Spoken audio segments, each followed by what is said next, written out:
Welcome back to the live show. You know what time it is.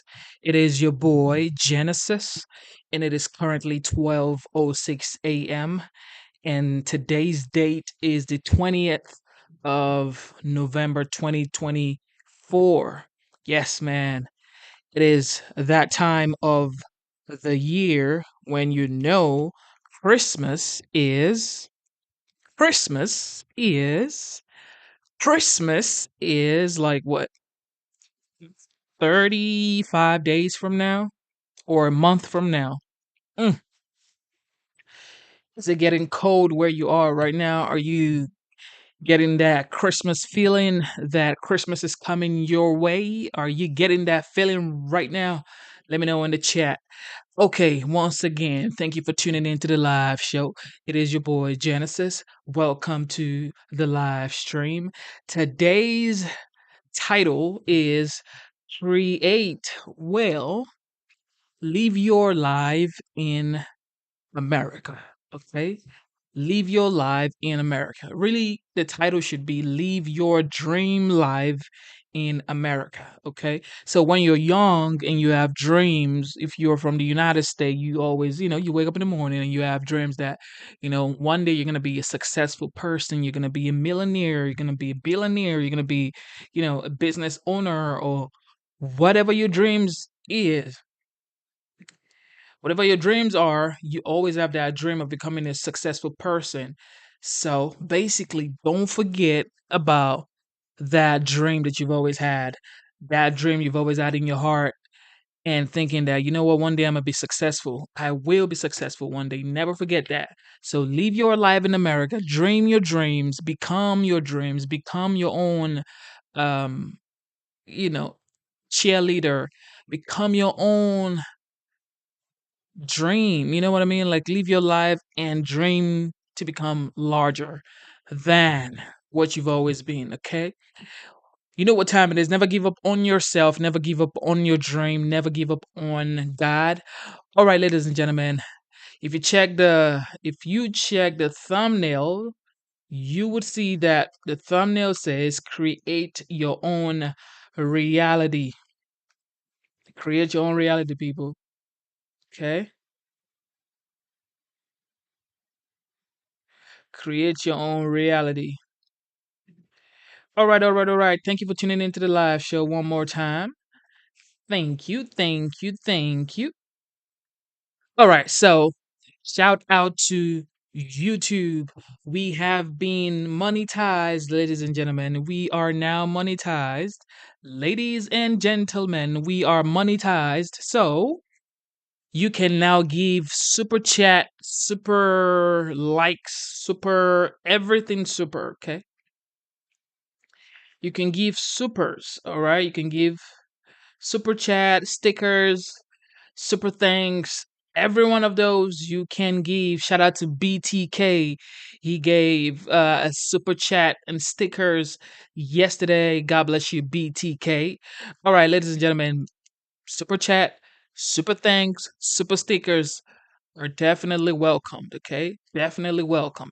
Okay, so are you guys gonna travel for the Christmas season? Are you guys gonna book your flight and travel? Let me know if you book a flight and travel. Let me know. Let me know if you're gonna be booking your flight and leaving your city or your state or your country to another city, to another state, to another country to enjoy Christmas season with your family. Don't forget, family is everything. So make sure you book a flight or take a trip or just go somewhere nice. You don't even have to travel, okay? You don't have to book a flight somewhere, but just make sure you book. Look, you don't have to book a flight, okay? You just have to be able to make sure your family has a good time. Your family feel that you are here and that you cherish them. Okay, you know what I mean? Make sure you cherish your family, man, because family is everything. Okay, it is the Christmas season. I just love this season every single time. I got a 5-year-old daughter, and I know for a fact that she's gonna be, you know, looking to get something nice for Christmas. She's always said she wanted a dog for Christmas, so it's like, she wants a dog, and we might be getting a poodle. We might be getting a poodle. I don't know. This is straight from Santa, okay?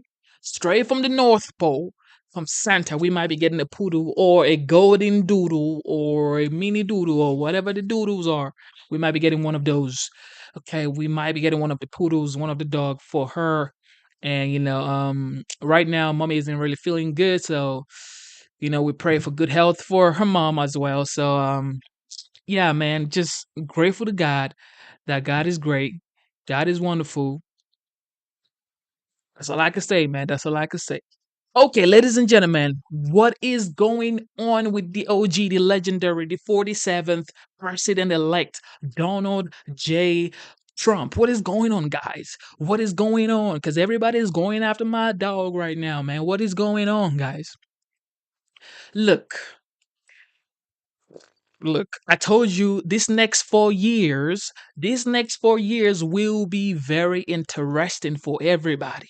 The media is going to be popping.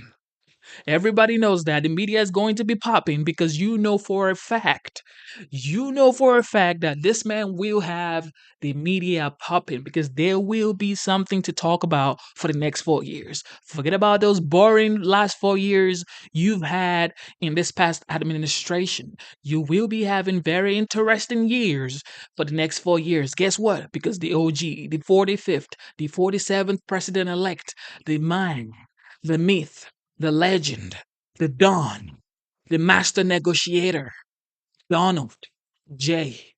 Trump is back in office. Mm, mm, mm, mm. You know what time it is. Double tap your screen, subscribe to the channel. Show some love, guys. Show some love. Super chat, super thanks, man. Super thanks, guys. Thank you. All right, let's see what CNN talking about right here. Out front tonight, Trump tapping yet another television personality to join his administration, this time Dr. Mehmet Oz. Trump naming the TV doctor to oversee Medicare and Medicaid for more than 160 million Americans. Now, Oz, of course, is a household name. He does not have experience, though, running any sort of a large government bureaucracy or institution of any way. So why did Trump choose him? My friend, Dr. Mehmet Oz, he's a great man.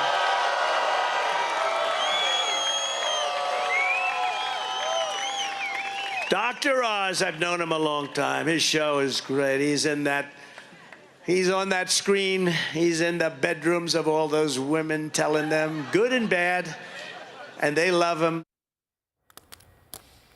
Straight from Central Casting, Dr. Oz. And he's not the only one. Trump stacking his administration with people that he believes look the part. He's already named Fox host Pete Hegseth for Defense Secretary, Fox host Sean Duffy for Transportation Secretary.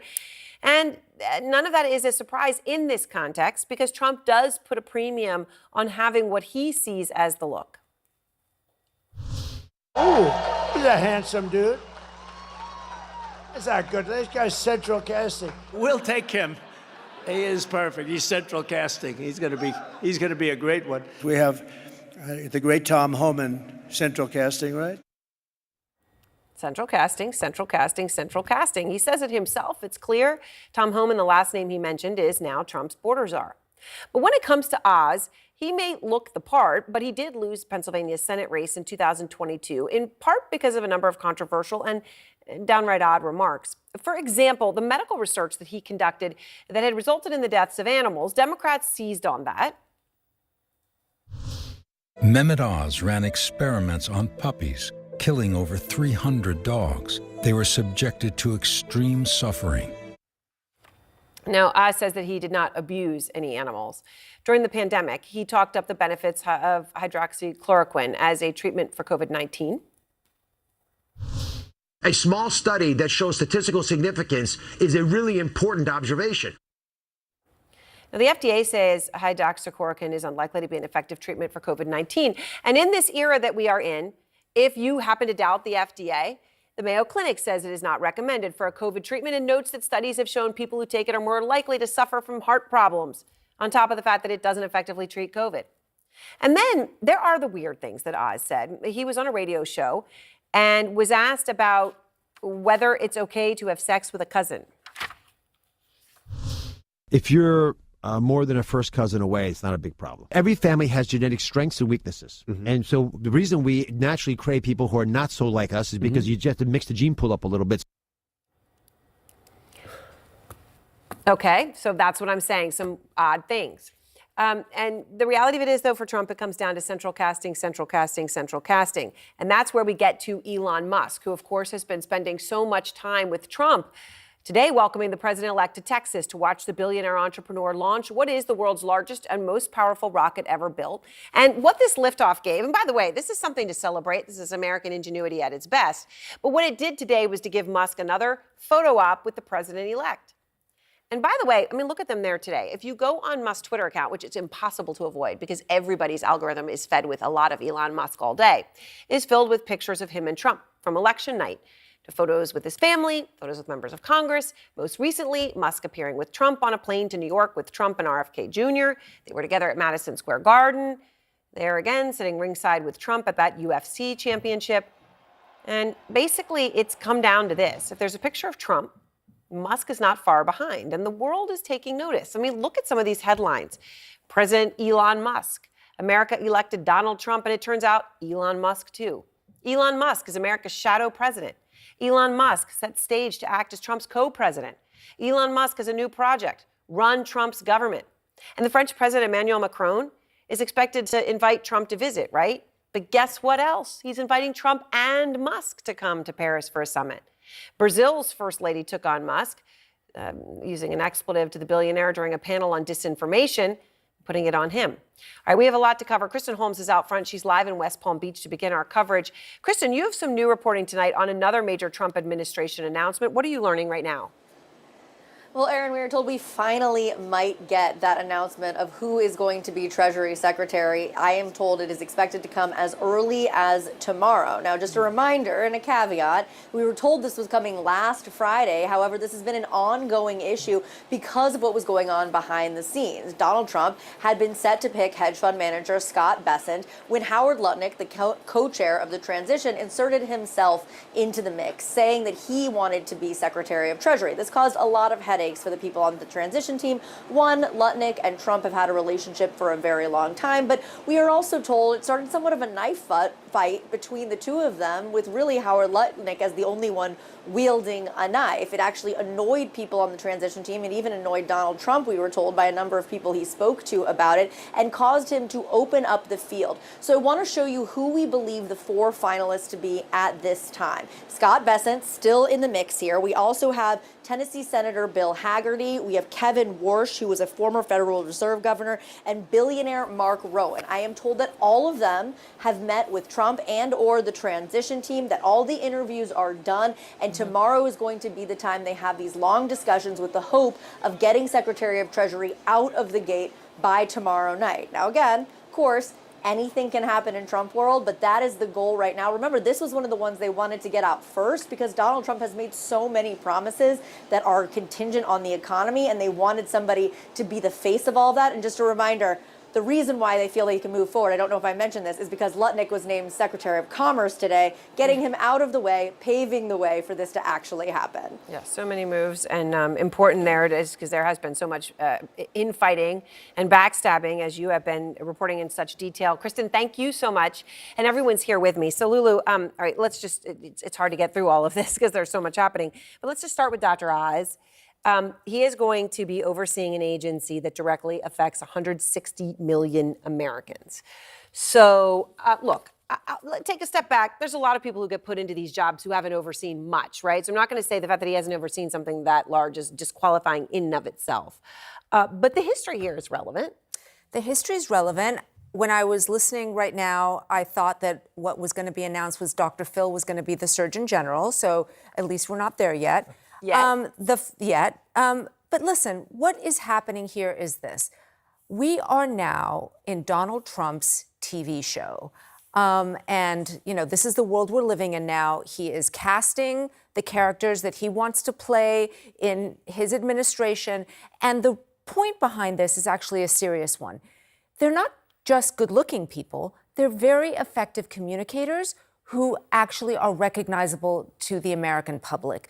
If you think about why Donald Trump thinks he won this election, it's because he was able to have a consistent message. People listen to him. He is recognizable, and he was palling around with people like Elon Musk. He is putting people in these positions that people know and that can sell his policies. So whatever he does, there are going to be people who are able to go out into the manosphere, into podcasts, on cable news, and talk about it in a way that people will relate to. And I think that's what he's up to. So people will relate to. Max, can we talk about RFK Jr.? Cory Booker, Senator Cory.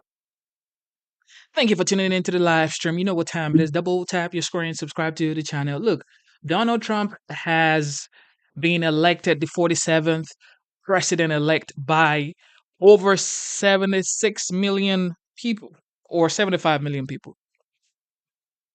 Popular vote, electoral college. So it's like, let this man do what he has to do. Okay. So, I mean, people can have their own reservations about him. You know, it is what it is, but don't forget that people voted for this man and they gave him a mandate and they said, you have to make sure the border is secured. You have to make sure the economy is great. You have to make sure foreign policy is great. You have to make sure we do not experience high inflation. This is why you are being elected. So let him do what he has to do and stop trying to be in his business. But I get it. This is what the media does. They try to make sure that, they say their own piece. But the fact is, I believe in the 47th. I believe in America. I believe in the fact that he was elected by the people and, let him do what he has to do, man. That's all I can say. What is going on in the border right now, man? What is going on? Tonight, new video just in, filmed at the southern border of migrants climbing that border fence just moments ago, trying to get into the U.S., and they only stopped when they saw our crew there filming them doing it. Border agents telling our David Culver, who's right there, and it's his team that noticed the men trying to climb over the wall. They told them that Mexican cartels right now are urging migrants to rush into the United States before Trump takes office. This comes as Trump insists he will begin mass deportations and vows he'll use the military to do that. Let's just show you a checkpoint about 30 miles from the border in Arizona. This was empty in June, and now it is fully staffed and active. I want to go straight to David Culver, who just witnessed all of this, those migrants trying to scale that wall, and has been reporting from the border for days now, and of course, over and over again over these past months and years. Joining me now from Nogales. So, David, you just filmed that video. What happened? That caught us off guard. I mean, we were preparing to come live and talk to you here, and this is about 10, 15 minutes ago. A very high part of the border wall as well that they just came over, or at least tried to come over. They were scaling, and as soon as they noticed that we were recording, they went back down and put on their hoods and continued along their way. What's interesting about that, Aaron, though, is if you compare it to, say, 6 months ago, when folks were desperate to get over, didn't care if people were seeing them, didn't care if they were caught. In fact, they would try to get flagging down some of the Border Patrol agents and even sometimes us to say, hey, can we get a ride? We want to be processed. Then in June, President Biden's executive action came into play, and that limited the number of people who were going to be allowed into the U.S. We're now hearing more and more deportations going back over the border into Mexico. But I want to revisit, though, that checkpoint that you mentioned, because this all ties together. You're having people who are coming over, who are trying to do so undetected, and they make their way into the U.S. But what happens, as you mentioned, that checkpoint, that's 30 miles inland. And when we were here in June, Border Patrol said they didn't have enough resources to have agents at those checkpoints. Now you're driving northbound and you're waiting 10 to 15 minutes. You then come through. It is fully staffed. You've got canines there. You've got them looking at every single person in the car. They wanted to make eye contact, and then they let us continue on. Some people were also then pulled aside for secondary search. It is far more thorough than we've seen before. But Aaron, the point the Border Patrol agents are telling me is they didn't have the bandwidth to do that before. As one agent has been telling me, he has felt like a federal babysitter and having to drive migrants from the border to processing centers. Now they say they have enough agents to be able to do these checkpoints, and they're at several locations. We've passed 3 in the past couple days, and they are fully operational for now. Fully operational and interesting, those migrants that you just saw that, before it'd be like, hey, flag you down, we're glad you saw us, give us a ride. Exactly. And now there's a fear of their identity, and they jumped off and, well, presumably, who knows, they try to cross somewhere else, but ran away from your cameras. Hey, look, you've been down there just on this particular trip, David, for days. And, you've been talking about how Mexican cartels, drug cartels have been, increasing their prices, telling migrants, if you don't get into the United States right now, it's not going to happen. So what more can you tell us about that? I mean, it's like advertising a store sale, a limited time. Because they know only. the OG, the 47th, in order to get into the U.S. That's what charge. cartels are pushing, and we know that from local law enforcement. We know that from here. ranchers who live on the border, and that they're, of course, seeing some of the folks who come over and who end up getting caught. And we're knowing that the prices are now going up significantly. So one local sheriff says you're now looking at a minimum, on average, $7,500 a person that these cartels are charging folks. That will then go upwards into $10,000, $15,000, $20,000. And what you're hearing from the other side of the border, we've got contacts on the Mexican side at shelters, and they're saying the migrants are now starting to say this is a lot of money. We don't know if we have that to go forward with, only to then be deported within 24 hours. It's just amazing to see what is happening, up to $20,000 for a crossing. David Culver, thank you very much. This is what you consider when you are voting for a commander-in-chief. This is what you vote for. You vote for peace through strength, and this is what people voted for. They know just having Trump in the White House as the executive power, everybody would kind of like get themselves in check. Like, we don't want any issues from the 47th president-elect. We don't want to be, flagged down by, the law. So we don't want to come in here illegally. And he said it. These are the reasons he won the elections. He said, look, I want to make sure the border is safe. So you don't want to come in here illegally if you know this man is the president-elect, because you're going to go back anyway. So it's better you come in legally and do what you have to do. You know what I mean? Like, it is what it is, man. It is what it is. Thank you for tuning into the live show. You know what time it is. Double tap your screen, subscribe to the channel. All right. Super likes, super chat, super thanks is welcomed and appreciated. Okay. God bless you. We just got monetized, so we're trying to see if this works. If this works, this is going to be a great thing. And we're going to keep doing this. This is something that I enjoy. So thank you for being here. God bless you. Thank you. All right. So what is going on? The OG, the Don, the master negotiator, the 47th, and was also the 45th, was watching the SpaceX launch with Elon and some other representatives. Let's see what's going on here.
I mean, just take a look. The 47th. This is what you call strength.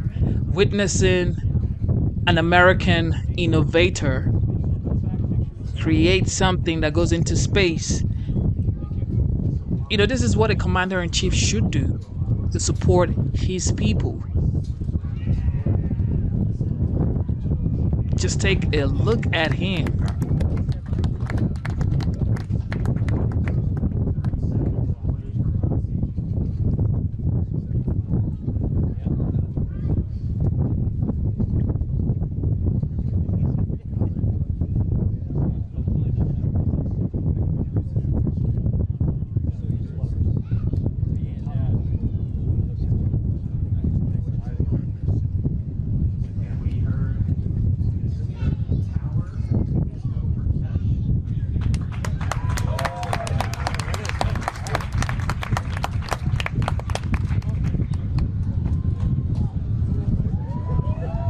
Okay, we're gonna check some video. This might not be the right one. Let me play you something else right here. This might be the We're best. looking live at Texas. President-elect Donald Trump and Elon Musk taking off right as we speak, blasting that big and beautiful rocket, doing a test flight of their largest and most powerful spacecraft ever, and attempting a tricky maneuver that involves steering the booster back into the mechanical arms or chopsticks of a launch tower. But it's not just rockets. Elon Musk is also about to blast government waste into outer space as he gears up to lead DOGE, a.k.a. the Department of Government Efficiency. And he's giving us a sneak peek of the bloat they're going to cut. Like, why does our government need $1 million of your tax dollars to study if cocaine makes Japanese quail more sexually promiscuous? Greg, as you see Donald Trump gazing at that large and beautiful rocket taking off down in South Texas, what goes through your mind? Japanese quail? Those little whores. By the way, Elon Musk has a great sense of humor. He's having his rocket take off in Boca Chica, which is Spanish for small mouth. Bet you didn't know that. That's why you come here. This is a great metaphor for this period in time. It's a symbolic moment for many of us. We're having new beginnings. We're charting a different path, a positive path. And it's an interesting contrast between private and public enterprise. Musk is all about operating utmost efficiency, being lean, being effective. We're comparing that to the government, which is all about being expansive, that somehow being expansive means you're better, but it's not. It's not at all. What it creates is a bloated bureaucracy that becomes parasitic to the host. So that's why DOGE is necessary. He's trying to return us to the idea that the most efficient way of doing things is lean. He fired thousands of people from Twitter. The result was a leaner, better X that lost its echo chamber. It's like he fired 80% of the employees, and it's like your liver returning to normal after giving up booze. I think he looks at companies and he goes, why is the HR department larger than the sales force? Why are there more administrators on colleges than teachers? So I think he's trying to show what you can do without any of this bloat. I don't believe they have DEI at SpaceX, Katie, and look at what we're witnessing. They're very efficient. They hire based on people who can get the job done and to accomplish the American dream that Elon Musk has had to come here and do these incredible things, which obviously Donald Trump, who has built an empire rebuilding the New York City skyline, actually very much appreciates and understands that the government makes these things more difficult rather than easier. But also there's a national security component to this. Of course, Donald Trump established the Space Force during his first term, and so that can be helpful. And also there's the interesting component of them trying to recycle some of the boosters that they use, because of course, in a private company, you have to use the money that you have. You don't just spend like the government and abuse because you don't have more coming in the door just because you want to do a special project here and there. So I think it's great that the president's there, and I'm sure that you'll see Elon Musk as an advisor on what they can do in space moving forward. And it does look like, Jessica, the rocket might be coming back down, about to Chopsticks alert. Caught in the chopsticks. Yeah. I love this. I mean, this is the coolest thing about Elon Musk, right? That he does things like this and that he has the vision and puts the right people in place in order to create something like this. And looking back, I mean, there are many autopsies as to what happened in the election, but one of the most important factors was Elon Musk for Trump, not just in how much he spent. I think it was like $140 million when all is said and done, but the impact that he had, especially on younger male voters, as a sign of what entrepreneurialism can look like, what innovation can look like, what a person who is neurodivergent and does things a little bit in his own wacky way and is still this massive success can do. And I think it was a major selling point of that ticket that you were going to be getting the presence of someone like Elon Musk. Now, there's stuff that I disagree with him about, and we'll see how much he'll be able to cut through Doge, because you really need to go after defense and Social Security if you're trying to take a bite out of the bloat. But it's just awesome. And America's adventures into outer space, Judge, something that's always been inspiring for the American people.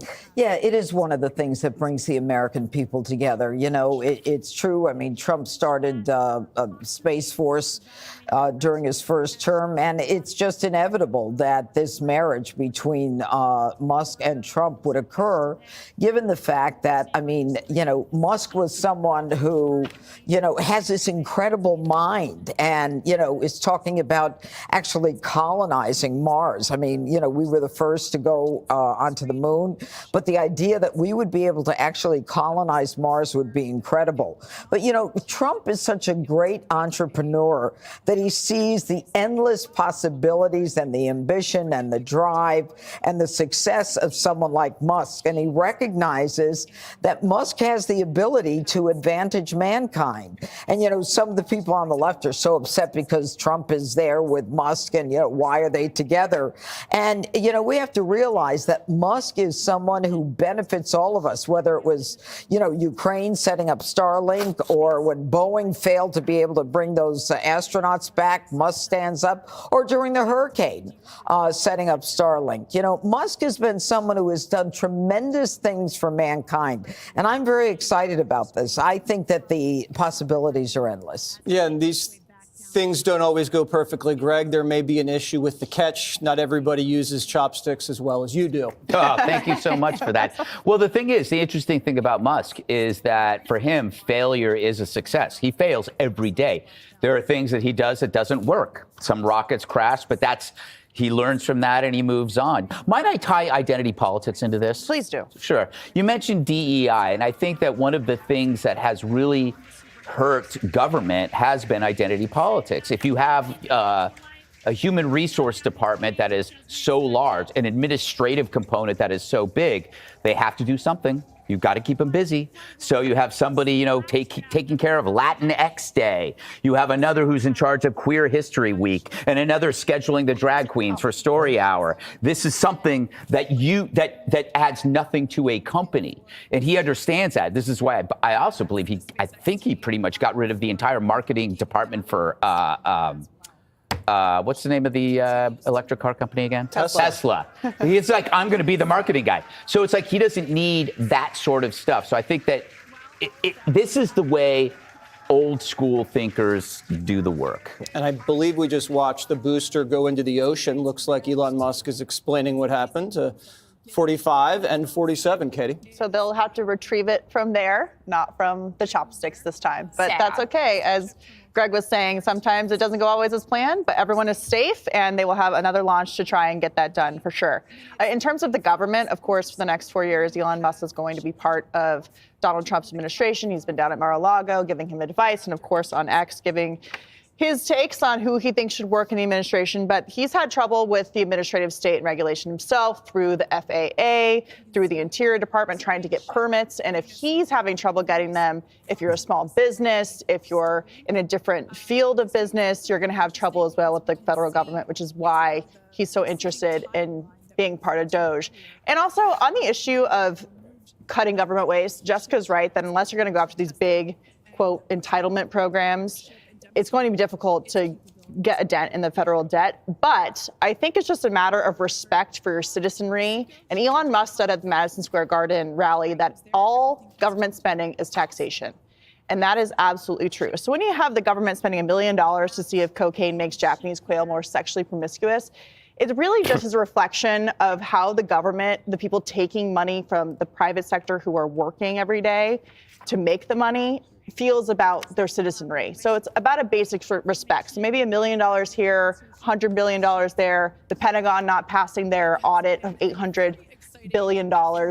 These things add up. And again, it goes back to the principle of how much the government disrespects the people who are actually putting their money into the government coffers. It probably wasn't even a scientist, Jessica. It was probably some kid in college that signed a contract to get free cocaine, and they just gave him the cocaine. There was not even a quail in sight. You think there were no quails that were getting Maybe it was more Dan turned Quayle. on? I think it went into the noses of the people who claimed they were studying quail Who brought the sex cocaine lives. into the White House? So I think, was it Senator Coburn who used to do the waste and abuse study? And there were a lot of findings in that along similar lines as sexy Japanese quails after getting high. But what's different about it is that that was kind of a pet project, no pun intended, about the quails for the senator versus something that's being prioritized. We're going to listen in. We're now going to listen into Elon Musk talking to President Trump. Sounds great. I love what he's saying. That was indecipherable. Let's go back to Jessica Tarlov. Just what the audience really wants. We could have heard Musk, but now we'll listen to her. No, the point is that looking at these kinds of things, whatever they are able to cut or not remains to be seen, is obviously a priority of the administration versus something that was really a side issue. And like once a year, he'd come out and say there are chickens on the treadmills at the NIH, and that's ridiculous. Judge Jeanine, what do you think it's like to explain to the president that the rocket didn't catch the chopstick?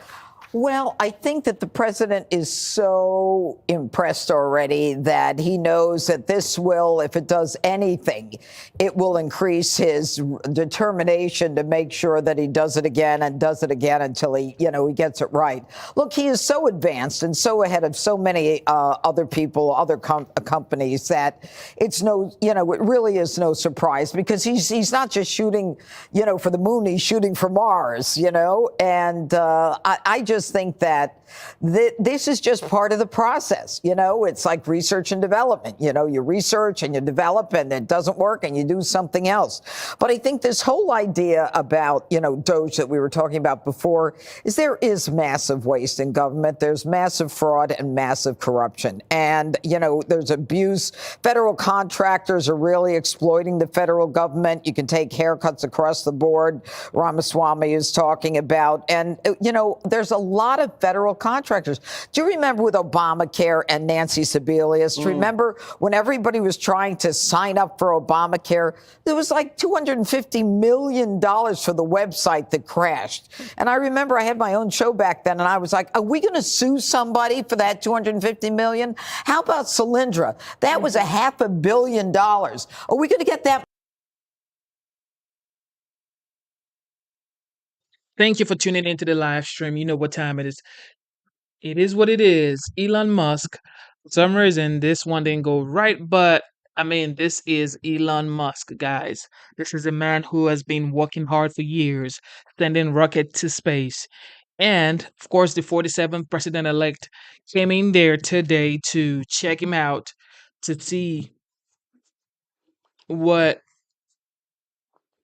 he was up to today. Okay, that was a very inspiring thing to see. What is Dr. Jordan Peterson talking about? He says there is crisis of meaning. What does that mean, guys? Jordan Peterson.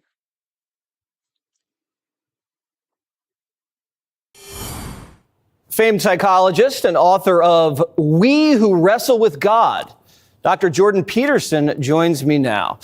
Dr. Peterson, we love this book. We love all of your books. This one, a little meatier than some of the ones I've been reading recently, but you've observed this cultural shift in this country throughout the world. People are struggling to find out, is it their identity, their mission, their meaning in life? What are you observing right now?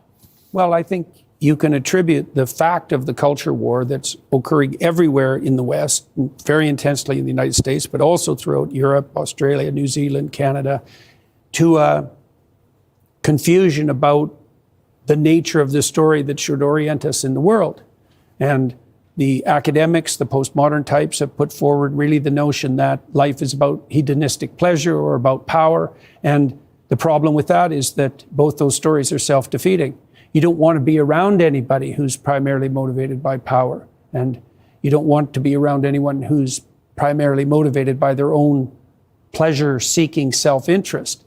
You need a different pattern of orientation in the world to make you desirable, to make you able to have functional relationships and in order to stabilize the future and to give your life meaning. And for better or worse, the story that the free countries of the world are founded on are the stories of the biblical library. And so we now know enough, I think, about human psychology to make a case for the validity of those stories in a manner that's compelling and also scientifically credible. And I've tried to do that in this book. There's a lot of people out there not very attached to the Bible or to the Christian faith. Why is it so important to go back all of these years and listen to these stories? Why is it important for people to do that now, especially?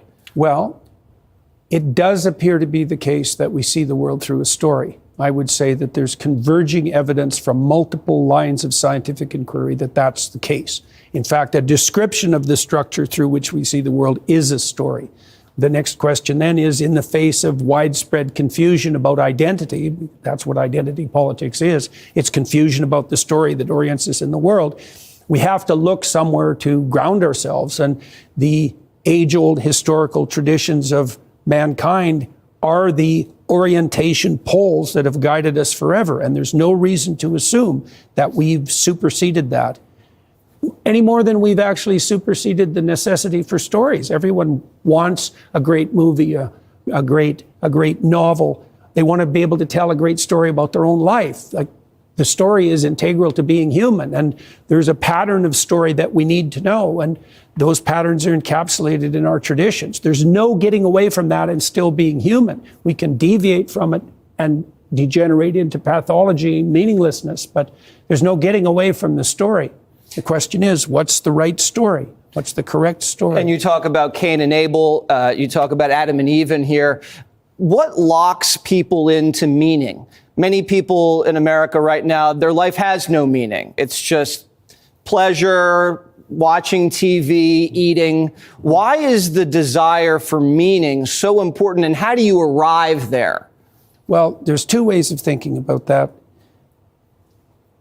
We're arranged biologically and spiritually so that we find the deepest meaning in acting out the patterns that are most productive psychologically, socially, and in the long run. That's different than happiness. That's more akin to the sense of purpose and accomplishment that might flood over you, let's say, if you accomplish something difficult and worthwhile. That's a marker from the deepest recesses of your soul that you're on a path that's going to unite you with other people. It's going to stabilize you psychologically. It's going to make you a blessing to yourself. That's the terminology from the story of Abraham. It'll help you establish something of long-term permanent significance. It'll make you a good father. It'll make you a good mother, a good husband, a good citizen, the sort of person that people want to be around voluntarily. All of that's associated with meaning, and that's associated in turn with, well, you might say voluntary responsible conduct. It's something like that. And that's the right basis for psychological stability and for community. It's not arbitrary. There's a pattern to it. And you need to have personal responsibility, personal accountability, and a little sacrifice. That's been missing in a lot of places these days. Well, we haven't told a story of responsibility, really, especially to young people, not effectively for about 4 generations. And the consequence of that is a crisis of meaning. And it's so strange that the antidote to meaning of a crisis of meaning is, in fact, voluntary responsibility. And people know this because one of the things that, what would you say, is of great benefit to everyone is to understand that your efforts have been well received by the people that you're serving.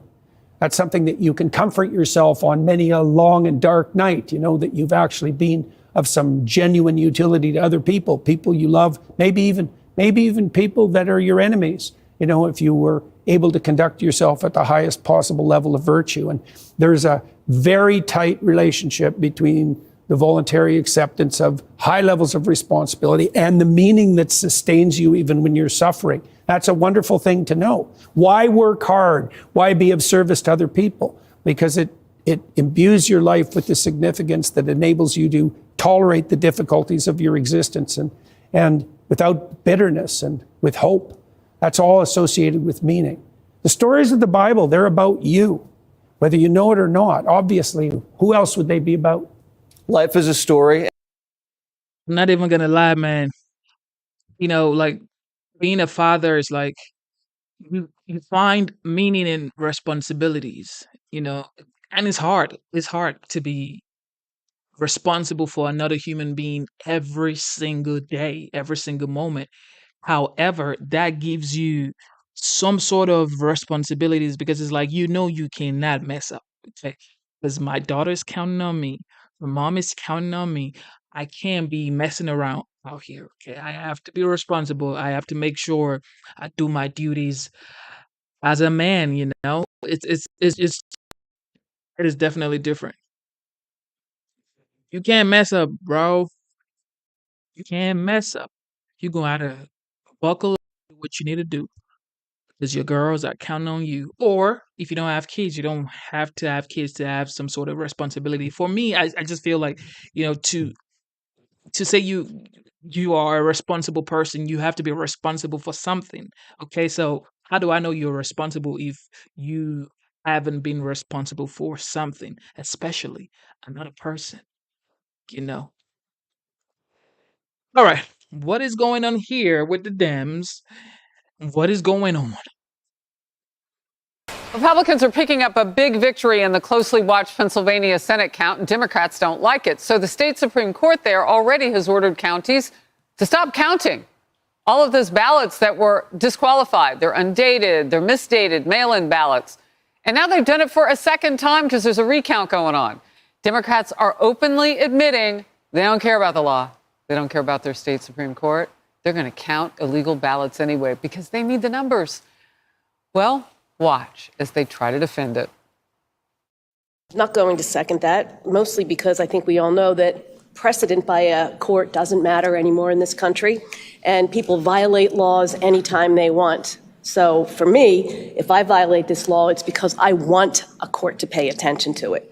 And there is nothing more important than counting votes. The New York Post editorial board claims Pennsylvania Democrats are openly opposing democracy. Well, you saw that commissioner. She doesn't care. She's like the honey badger of commissioners. Here's a quote. Democratic officials in Pennsylvania are finally saying it out loud. Election denial is an unconscionable existential threat to democracy, unless a Republican wins, in which case it's fine to ignore the law and overturn it. Emily, totally. This makes me lose my mind. I'm not going to lose my grace over it.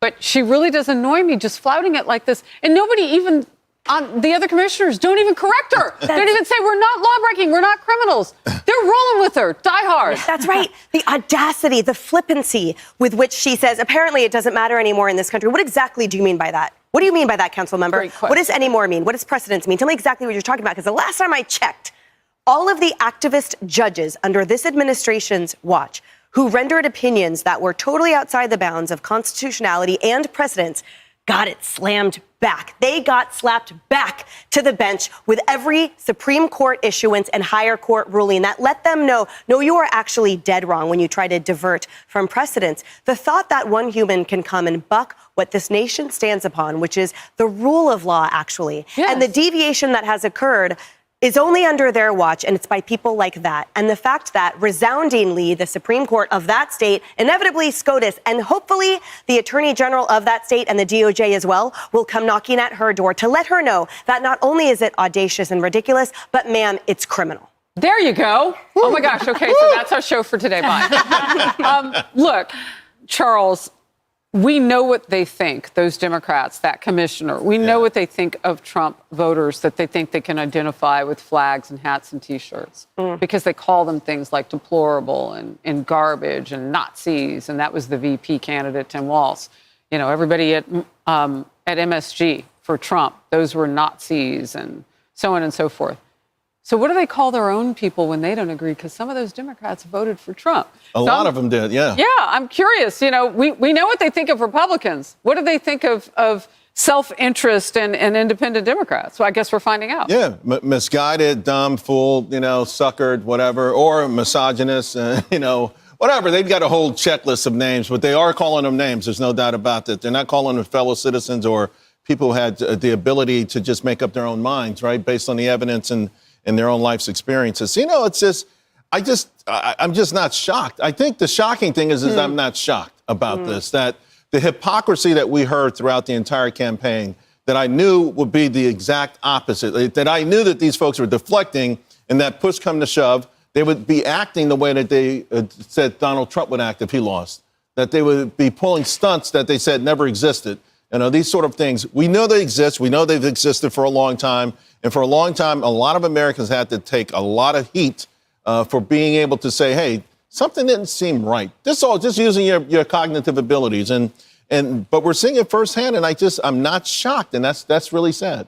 Yeah. I mean, those names, they have to be calling those Democrat voters who helped that 17,000 vote spread between Bob Casey, the long-term incumbent Democrat in Pennsylvania, and Dave McCormick. I mean, what do they hate their own people, their own voters, because they're willing to flout the law to crush the will of the people? Yes, they are. And I mean, serious question here.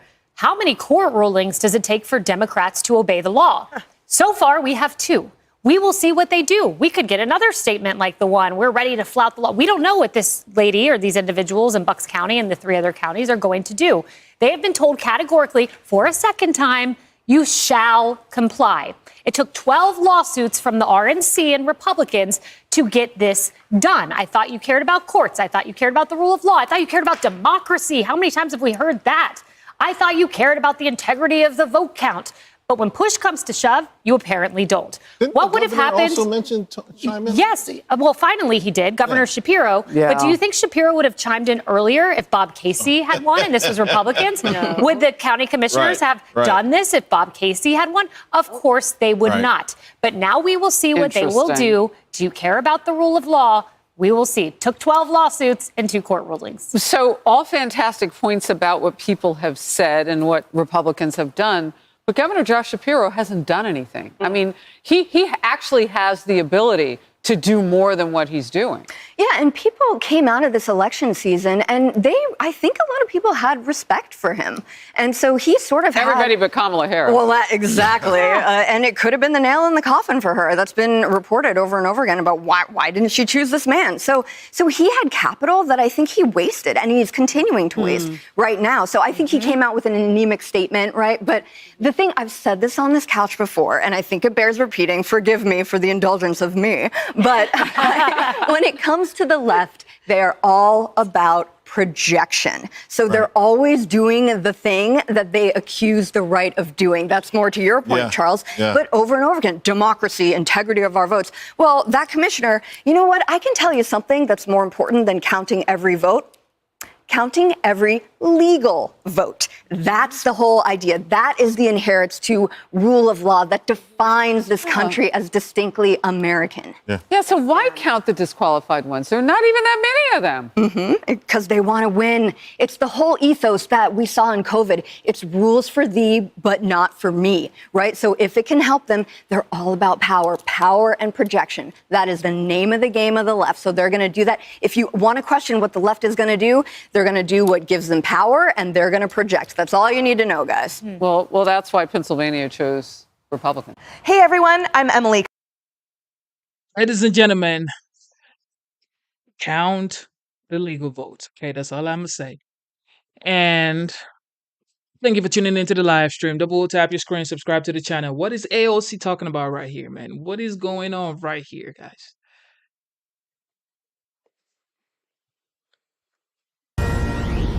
Shocking testimony in the Laken Riley murder trial revealing that the illegal immigrant charged with her murder landed in Georgia. Listen to this. Thanks to a taxpayer-funded flight. That's your money.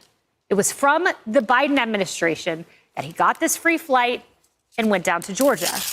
Now, the flight occurred fewer than 6 months before Ibarra allegedly hunted down and killed 22-year-old Laken Riley. And yet, despite the Biden administration's failed policies to keep our border and loved ones safe, Democrats are vowing to fight President-elect Trump's border crackdown. Hello, everyone. This is Outnumbered. I'm Kayleigh McEnany here with my co-hosts Harris Faulkner and Emily Compagno. Also joining us, Kara Frederick, director of the Tech Policy Center at the Heritage Foundation, and Charles Payne, host of Making Money on Fox Business. Well, we begin with Ibarra's roommate testifying that Jose Ibarra was given a free ride to a fancy New York hotel in Georgia on a Biden administration-sponsored flight. He was at the Roosevelt Hotel, then takes a flight from New York to Georgia, where he allegedly kills Laken Riley. And how did you get to Athens? ¿Y cómo llegaron a Athens? En Nueva York pedimos en Manhattan. In New York, we asked in Manhattan. En el Hotel Roosevelt. And Hotel Roosevelt. De Manhattan pedimos un vuelo humanitario aquí hasta Atlanta. In Manhattan, we requested for a humanitarian flight to come here to Atlanta. A humanitarian flight. Isn't that nice? Well, once in Georgia, prosecutors say he, quote, went hunting for females and allegedly murdered Laken Riley. Now, stories like hers are the driving force behind President-elect Trump's mass deportation plan, but Democrats are vowing to resist it, to fight it, and are apparently more concerned about protecting illegal immigrants than your daughters, your sons, your families. We will not be participating in misguided efforts that harm our communities, and I've been incredibly clear about that. If the Trump administration requests it, would the Massachusetts State Police assist in mass deportations? No, absolutely not. The president-elect, former President Trump, his threat is not just towards new arrivals and undocumented families. We're going to stand up, we're going to protect undocumented individuals. When people talk, especially elected officials, about the issue of undocumented Americans, one thing that we can say is that we agree. Being undocumented is a problem. But our solution, instead of turning the military on our own people, is to document them. To document the undocumented. What we can do is make sure that we are doing our part to protect our residents in every possible way, that we are not cooperating with those efforts that actually threaten the safety of everyone by causing widespread fear and having large-scale economic impact. So the mayor of Boston, that was Miss Wu, wants to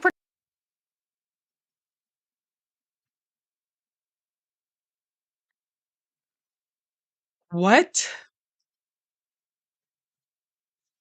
What in the world did I just hear right now? Your solution is to document the undocumented?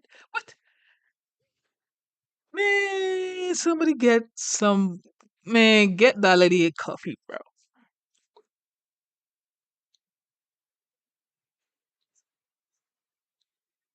protect residents. Oh, wait, well, residents, citizens like Laken Riley were not protected down in Georgia. Emily, fancy flights is what our taxpayer dollars went to. Fancy hotels, our taxpayer dollars went to. Laken Riley's family is a tax-paying family. Their taxpayer dollars went to enabling the murder of their daughter. I know that sounds harsh, but these are taxpayer dollars that enabled a murder. Our taxpayer dollars. The government has no income other than our taxpayer dollars. And the reality is that, much like forensic accounting and other crimes and other litigation, you can absolutely trace, just like we trace ghost guns, just like we trace everything ultimately from the seed of fraud, from the seed of crime, from the seed of someone saying nothing to see here. It is traceable, and the butterfly effect is real. And frankly, one life matters just as much as hundreds of thousands and millions. And so the fact that the mainstream media has been complicit in covering this up. I have on my phone a collection in preparation for this show of notes where NBC called it unfounded lies. The ACLU said lie after lie after lie. The verbs used about President-elect Trump talking about the porous southern border and the impact then, the direct impact on crimes and drugs on our communities and individuals like Laken Riley, the rampant crime has been brushed aside, downplayed, and called outright lies for now 4 years. And this is why the American people stood up and said no more, because they saw with their own eyes the rampant crime in their communities, the ghost flights, the other flights, the lies by the Biden administration of where our taxpayer dollars go. And now the collateral damage is unretrievable because the collateral damage is lives like Laken Riley, who had to fight for her life for 18 minutes. 18 minutes is what we know from the watch she was wearing. You know, Harris, I want to pull up a picture of AOC. You'll remember this well. Her at the border. She's dressed in all white. She's crying, tears. This was during the Trump era. You know, where are her tears for Laken Riley? Where is the gusto from President Biden to call Laken Riley's family? He was prodded into saying her name at the State of the Union. These tears need to go to American citizens. Let's show up on Capitol Hill together as outnumbered co-hosts and ask her. Yeah, I think you have to confront people to get the answers, and she's an elected official, so the press coming to her shouldn't be a problem. I would say this. We had another California mayor on today, Will O'Neill, who's in Newport Beach, and he was talking about people who they catch on boats, and he's always so relieved that they catch them out on the water because if they make it to California, their California laws protect them more than they do the U.S. citizens. That's what he said. He said they're given protection from anybody being able to deport them or even know anything about them. He said, no way to vet them. People have forgotten even Nancy Pelosi's husband, Paul Pelosi, was attacked by someone who was in the country illegally. I mean, he had a lot to say last hour. I respect what the American people said loud and clear. And they were answering back to an offer by then candidate Donald Trump. Back in January, he was saying it. He's going to use the Illegal Aliens Act of 1798 to get rid of people in this country expeditiously. You can look at the litmus test that everybody had to pass under Obama. And that was if you committed another crime coming into this country after breaking in illegally, he would deport you. And he did. Got the nickname deporter in chief. Trump's going to keep the promise that he made to American people. And people are expecting him to do that. And even some Democratic mayors would like for him to get with it. So speaking of that Democratic mayor, in this case of Boston, Mayor Wu, Charles, and then you have the governor of Massachusetts there, Governor Healy, and they're all saying we're going to buck the Trump administration. Let's pull up this ICE.gov headline. This is under the tenure of Biden, by the way. This is Biden's ICE. ERO Boston arrest Colombian citizen charged with sex crimes against child. The next line of that is local jurisdiction refused to honor immigration detainer and released non-citizen back into the community. This is in their community, and they can't find it within themselves to say, let's get the criminals out. Almost every one of those sound bites, you heard them saying, all these elected officials, we're going to protect our citizens. Someone who broke into this country illegally is not your citizen. That's right. They committed a crime to get here. Listen, I understand why anybody in the world would want to live in America. Yep. But we have rules to get into this country. And when I see these kind of attacks, to a degree, we have to say these elected officials are aiding and abetting. And I mean, they have aided and abetted these crimes, these horrific crimes. They're part of it. They've allowed it to happen. They've encouraged it to happen. They put up this sign saying, welcome, if you can get into the country and into my city or my state, I'll protect you. I mean, they are culpable. As culpable as like someone robbing a bank and a getaway driver. They're as culpable as that person. And you know, you think about some of the things that they do and use to try to say, hey, this is okay. There was a report that circulated this year about how illegals in this country commit few crimes. But if you looked at the report and you took out folks who came here from Asia on college visas out of the picture, the numbers swelled. I mean, you know, we know that where the criminals are coming from. We know who the criminals are. Right. Why do we keep letting them into this country? Yeah, and meanwhile, so you have Democrats saying, I'll buck Trump for 500. Now watch the Trump administration say, I'm calling your bluff. If we don't want to work with us and get that out of the way, we're going to do it. What it means is we'll just send more, you know, rather than send 100 people to Boston, we'll send 200 agents to Boston. We're going to get the job done. We have a mandate. You don't want 100, Kara? We'll send 2. That's amazing. I love it. I love this man. Heritage affiliation, by the way. I want everyone to know he's got heritage in his bio. He's wonderful. And the point is, these Democrats who are saying we're not going to pay attention to this, they're subverting the will of the American people. I mean, we know that Trump has been given a mandate to do this. And yes, I'll say it, mass deportations. That's what people voted for. People voted for the economy and they voted for the immigration issues. And it just lays bare the bankruptcy of the Biden-Harris administration's policies. They're not working. This is a humanitarian crisis. We know that the Biden administration has lost track of tens of thousands of migrant children. 300,000. Yes, a national security crisis for women and girls, as we've seen. So get Tom Homan in there to clean up. He's going to be the border czar, and he's actually going to claim it because he's going to take responsibility. And he's going to do a hell of a job. By the way, 300,000 is what they admit. Right. What they admit. One thing is for sure, I am an immigrant that migrated from Nigeria to the United States legally. So it's like, well, you shouldn't be talking about illegal immigrant because you were born in Nigeria, just like Elon Musk was born in South Africa. But we came here legally and we became a United States citizen the legal way. Okay, so like Vivek Ramaswamy will say, your first act shouldn't be coming into the United States illegally. Okay, I'm sorry. I know I'm an immigrant too. I shouldn't be talking like this because a lot of people go through a lot of stuff. I get it. But your first act should not be coming into the United States illegally, bro. Okay, so I'm sorry, guys. Anyway, before you leave, super chat, super stickers, super thanks, okay? Thank you so much for tuning in. It is your boy Genesis. All right, so what is going on here? So, senators grill credit card company executives on fees. Ooh. I know a lot of people have credit card fees. I got credit card bills. I ain't gonna lie. I'm not gonna cap. I have credit card bills. Some are even past due dates. I'm not gonna lie, because things ain't rosy in this economy. Hopefully, when the 47th resumes, this is gonna be better. I'm not gonna cap. I got credit card bills, okay? Because I gotta feed my family. I gotta pay bills. But I'm getting to it. Yes. So, senators grill credit card company executives on fees in Senate Judiciary Committee. This is about an hour, actually almost 2 hours. So, what's going on here, man? There's a simple explanation for that. Everything from furniture to eggs, credit card swipe fees. Every time an American consumer makes a purchase using a credit card, a swipe fee is taken out of the transaction amount and divided between the credit card network and the bank that issued the card. The biggest part of the swipe fee is called the interchange fee, which is set by credit card network and paid to the issuing bank. The credit card market is dominated by Visa and MasterCard. Yes, y'all. Woo!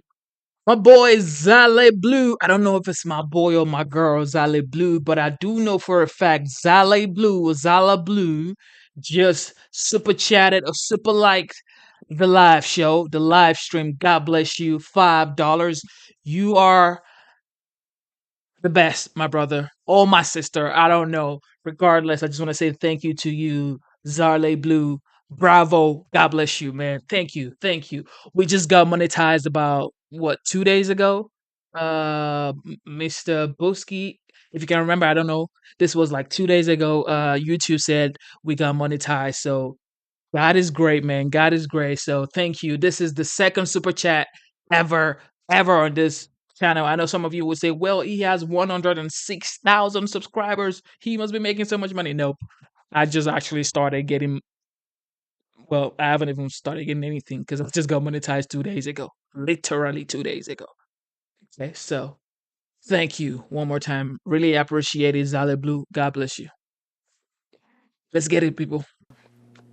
They control 83% of credit cards in this country. These networks can set interchange fees at seemingly whatever amount they wish. Retailers, restaurants, and other small businesses have no ability to negotiate these fees, which can run anywhere from 1% to 3% of the total bill. The only choice, if you want to call it that, they have is to accept Visa and MasterCard branded credit cards and pay the fee, or refuse to accept the cards entirely, which in this day and age is no choice at all for most retailers. Let's turn to a video that sheds light on this issue.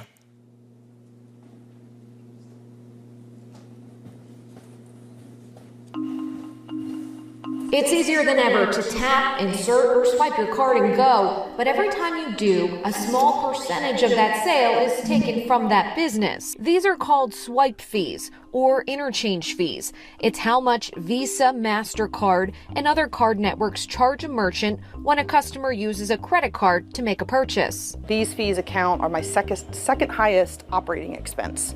So my first highest is obviously payroll with all of my people, and my second highest is my credit card fees that total almost $100,000 a year. So on average, sometimes it's a flat 10-cent fee plus 2.6% of a transaction. So let's say you're spending about $10, it's about 27 cents, which doesn't sound like a lot, but it adds up for so many small business owners that have smaller profit margins. In the United States, some of those fees are some of the highest in the world. Why are swipe fees in the US 9 times higher than they are in Europe? Why do we have to pay so much just to pay? Well, it's largely thanks to two companies, Visa and MasterCard. But these two companies control over 80% of the credit card market. With scant competition, Visa and MasterCard have faced little pressure to rein in swipe fees. The truth is, for the vast majority of Americans, the best deal might not come in the form of a new piece of plastic, but instead, a new piece of legislation. The bill would require larger banks to offer merchants at least two choices for payment processing networks. Visa and MasterCard can account for only one of those choices, giving retailers options for networks with smaller processing fees.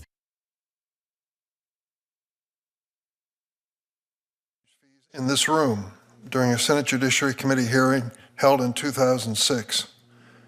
In the 18 years since that hearing, American consumers have been charged a staggering $1.1 trillion in interchange fees. The vast majority of those fees, a total of $797 billion, came from credit card purchases. The remaining $320 billion, less than a third of the total, comes from debit cards. There's a simple explanation for that disparity. In 2010, the Senate voted to include what became known as the Durbin Amendment in the Dodd-Frank Act. The Durbin Amendment capped the interchange fees that card networks like Visa and MasterCard could set on behalf of large debit card issuing banks. This single reform is estimated to have saved consumers $6 billion. $6 billion in the first year after its implementation, and billions more since. I want to salute a former staffer of mine, Dan Swanson, who's here today in the front row. He led me on this journey from the beginning, and I thank you for your service. Thanks for being here, Dan. Free of similar regulation in the credit card market, Visa and MasterCard duopoly virtually prints money on behalf of their big bank partners. In 2023 alone, Visa and MasterCard charge merchants more than $100 billion in credit card fees, mostly in the form of interchange fees. But help is on the way. In July of 2022, I joined my colleague, Senator Roger Marshall, who will speak to us this morning, to introduce the Bipartisan Credit Card Competition Act. Senators Welch, Hawley, Reid, and Vice President-elect Vance have signed on as co-sponsors of our bill. I welcome them to this fight. The Credit Card Competition Act would break the Visa MasterCard stranglehold on the market by requiring only the largest banks, those with more than $100 billion in assets, the only banks that are affected, more than $100 billion in assets, to enable two networks on their cards, and one must be a company other than Visa and MasterCard. In this way, small businesses would finally have a real choice. They could route credit card transactions on the Visa or MasterCard network and continue to pay interchange fees that often rank as their second or biggest expense, or they could select a lower cost alternative. It's something called competition. I have a pretty good idea which one they'll choose. With downward pressure on these exorbitant interchange fees, more money will flow to local restaurants, bookstores, and shops that we all frequent. Where the big banks use interchange fees to pad profit margins of 30% or more, small businesses with tight profit margins, often as low as 3 to 5%, will use their savings to hire more workers, invest in their businesses, or heaven forbid, actually lower prices. No matter their choice, we all benefit. We are joined by a distinguished panel of witnesses who will be able to shed more light on the role interchange fees play. But before I turn to them and to Senator Graham, who will be here shortly, I understand, I want to recognize my colleague, Senator Roger Marshall, Republican senator from Kansas. He is a co-sponsor of the act, and I want to give him a chance to have a few minutes to tell us why you did it. Roger. Thank you, Chairman Durbin, and all the committee members for giving me this opportunity. Swipe fees are inflation multipliers. Let me say that again. Swipe fees are inflation multipliers. Now, I'm honored to join this committee to fight for hardworking Americans and Main Street businesses across America. And today, I urge this committee to choose Main Street over Wall Street, to stand with American consumers instead of multi-billion-dollar corporations. Now, here's the facts. The average American family spends over $1,100 annually on swipe fees, $1,100. In the United States, swipe fees are over 9 times higher than in the EU, 4 times higher than China, and twice that of Canada. Last year alone, the retailers paid over $170 billion in swipe fees. For small businesses, these fees are second only to labor cost, often exceeding utilities or even health care expenses for their employees. Meanwhile, the average credit card interest rate has soared to 24%. 24% interest rate on your credit cards, and late fees have added another $14 billion of cost to consumers. When it's all said and done, for retailers and consumers, together the cost is almost $300 billion annually, which amounts to over $2,200 per family. Additionally, Visa operates as a virtual monopoly. At least that's what the DOJ is accusing them of, working in tandem with MasterCard, partnering with a number of Wall Street mega banks, and thus controlling over 80% of the market. Is there anything fair about this? Now, there's some misconceptions being spread by opponents of this legislation, and I'd like to set the record straight. First misconception, that this is a price cap on transaction fees. Nothing could be further from the truth. In reality, our bill does not impose price caps. There's no price caps. Instead, it requires issuing banks to offer a second processing platform, which is not Visa or MasterCard. This is going to create competition in the market, which is currently dominated by Visa and MasterCard. Increased competition will reduce costs, which will then be passed on to consumers. Misconception number 2. The legislation compromises security. The opposite is actually true. Our bill increases security for the bank and the consumer. The issuing bank gets to choose the second processor. The issuing bank does, and they'll ensure that they'll select a reliable and secure platform. Additionally, we exclude platforms like China UnionPay and all other non-US based entities. Our bill will actually enhance security by encouraging the adoption of modern, cyber-safe systems, including end-to-end encryption.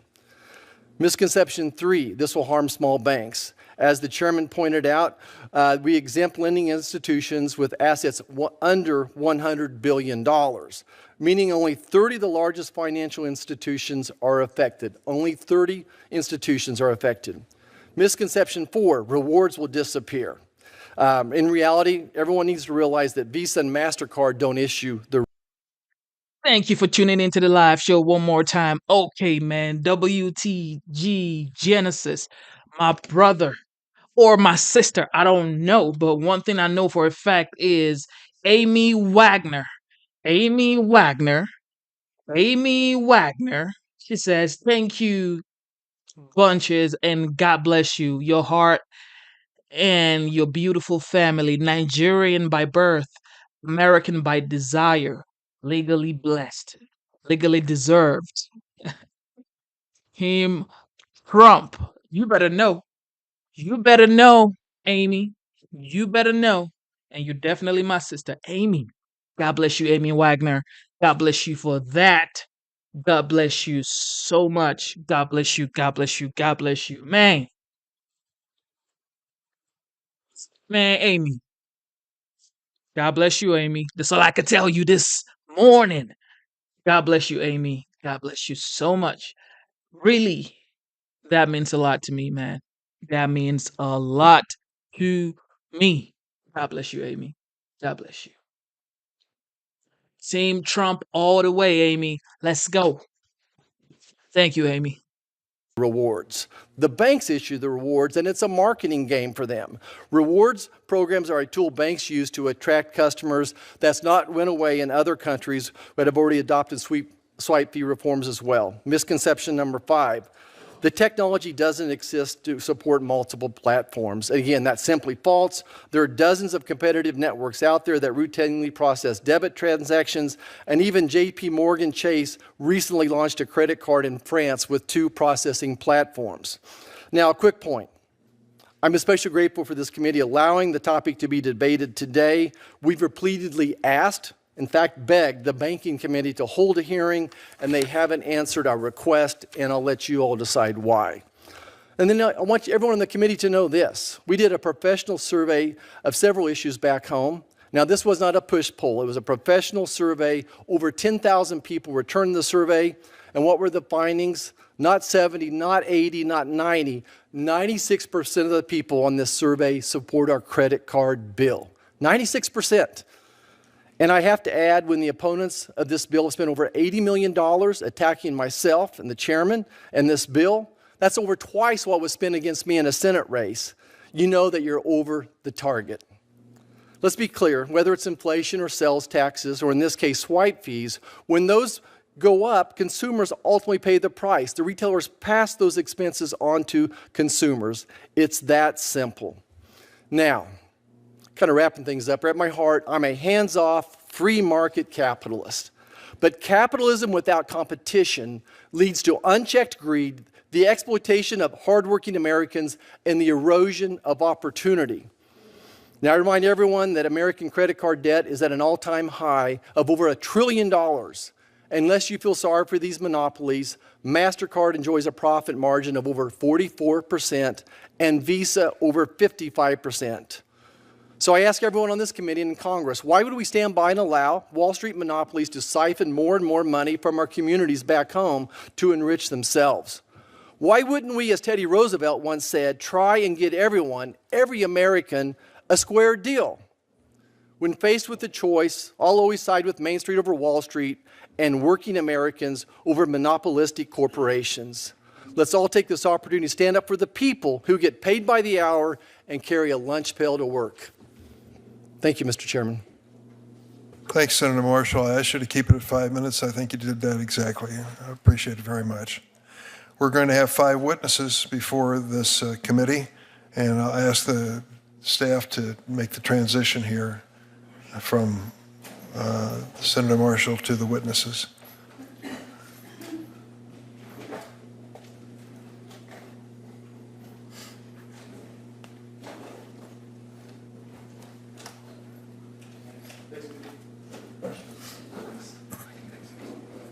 While the witnesses are coming to the table, I'm going to introduce them by reading their backgrounds.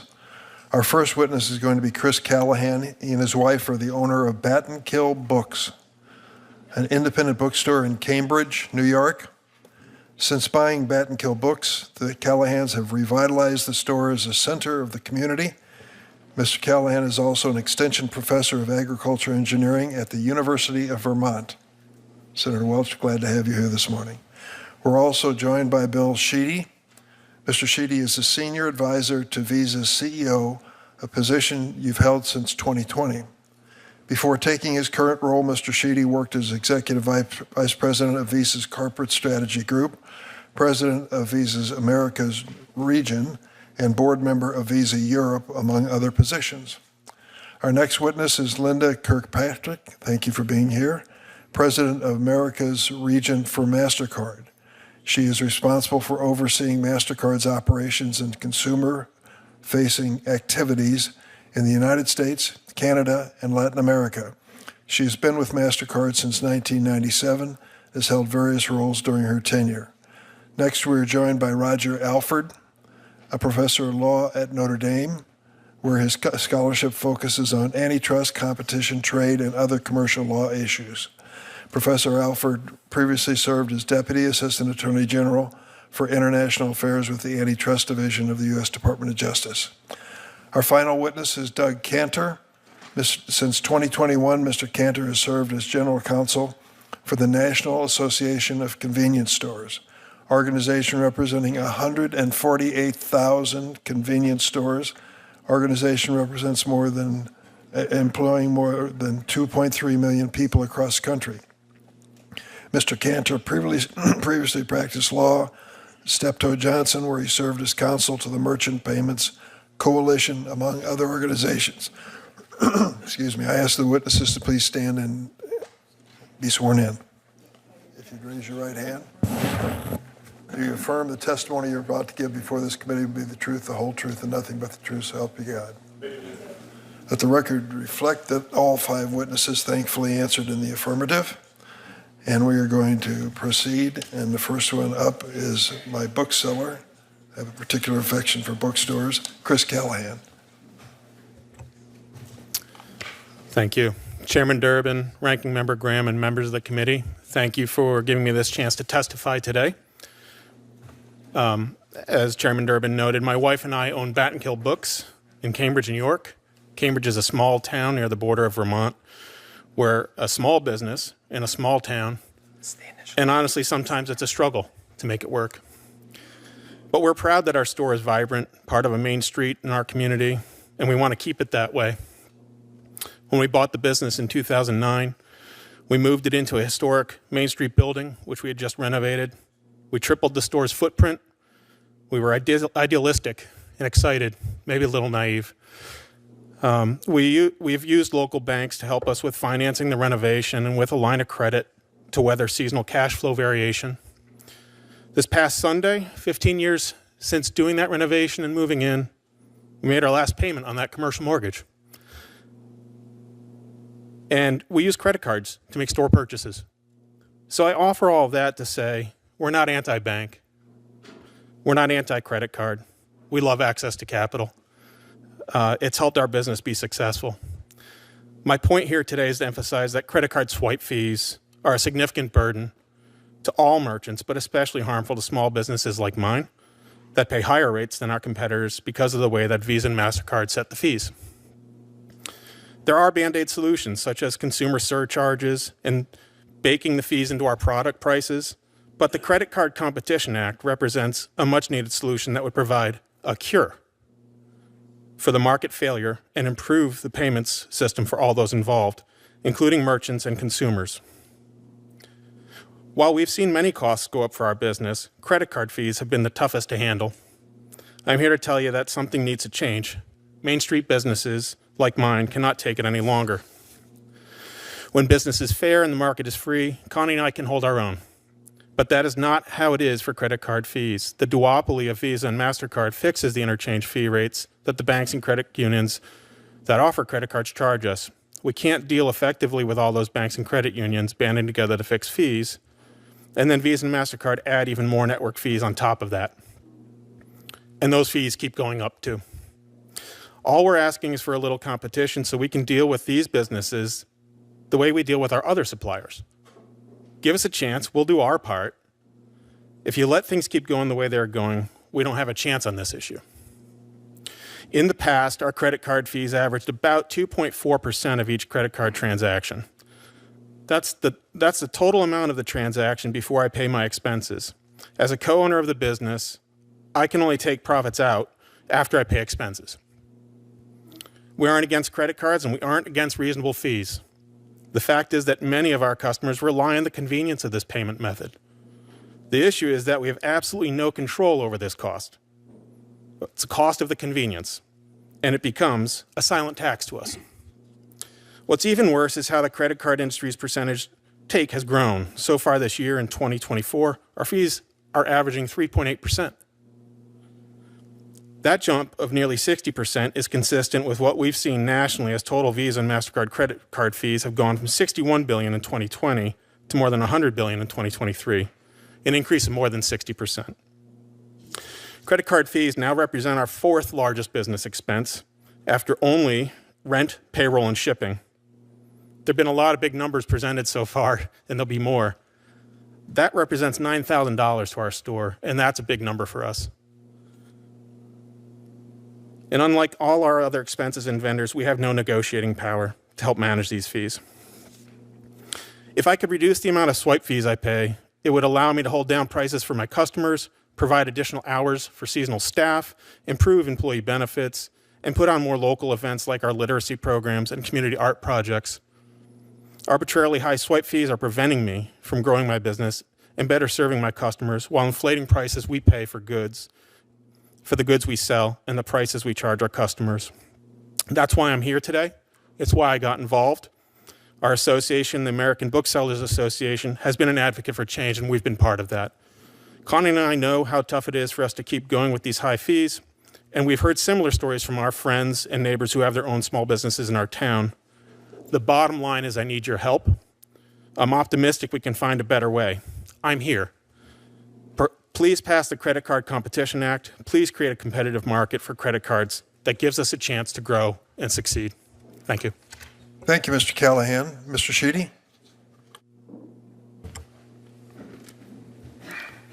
Chairman Durbin, Ranking Member Graham, and members of the committee, thank you for the opportunity to testify today about Visa's role in the dynamic and increasingly competitive payments industry.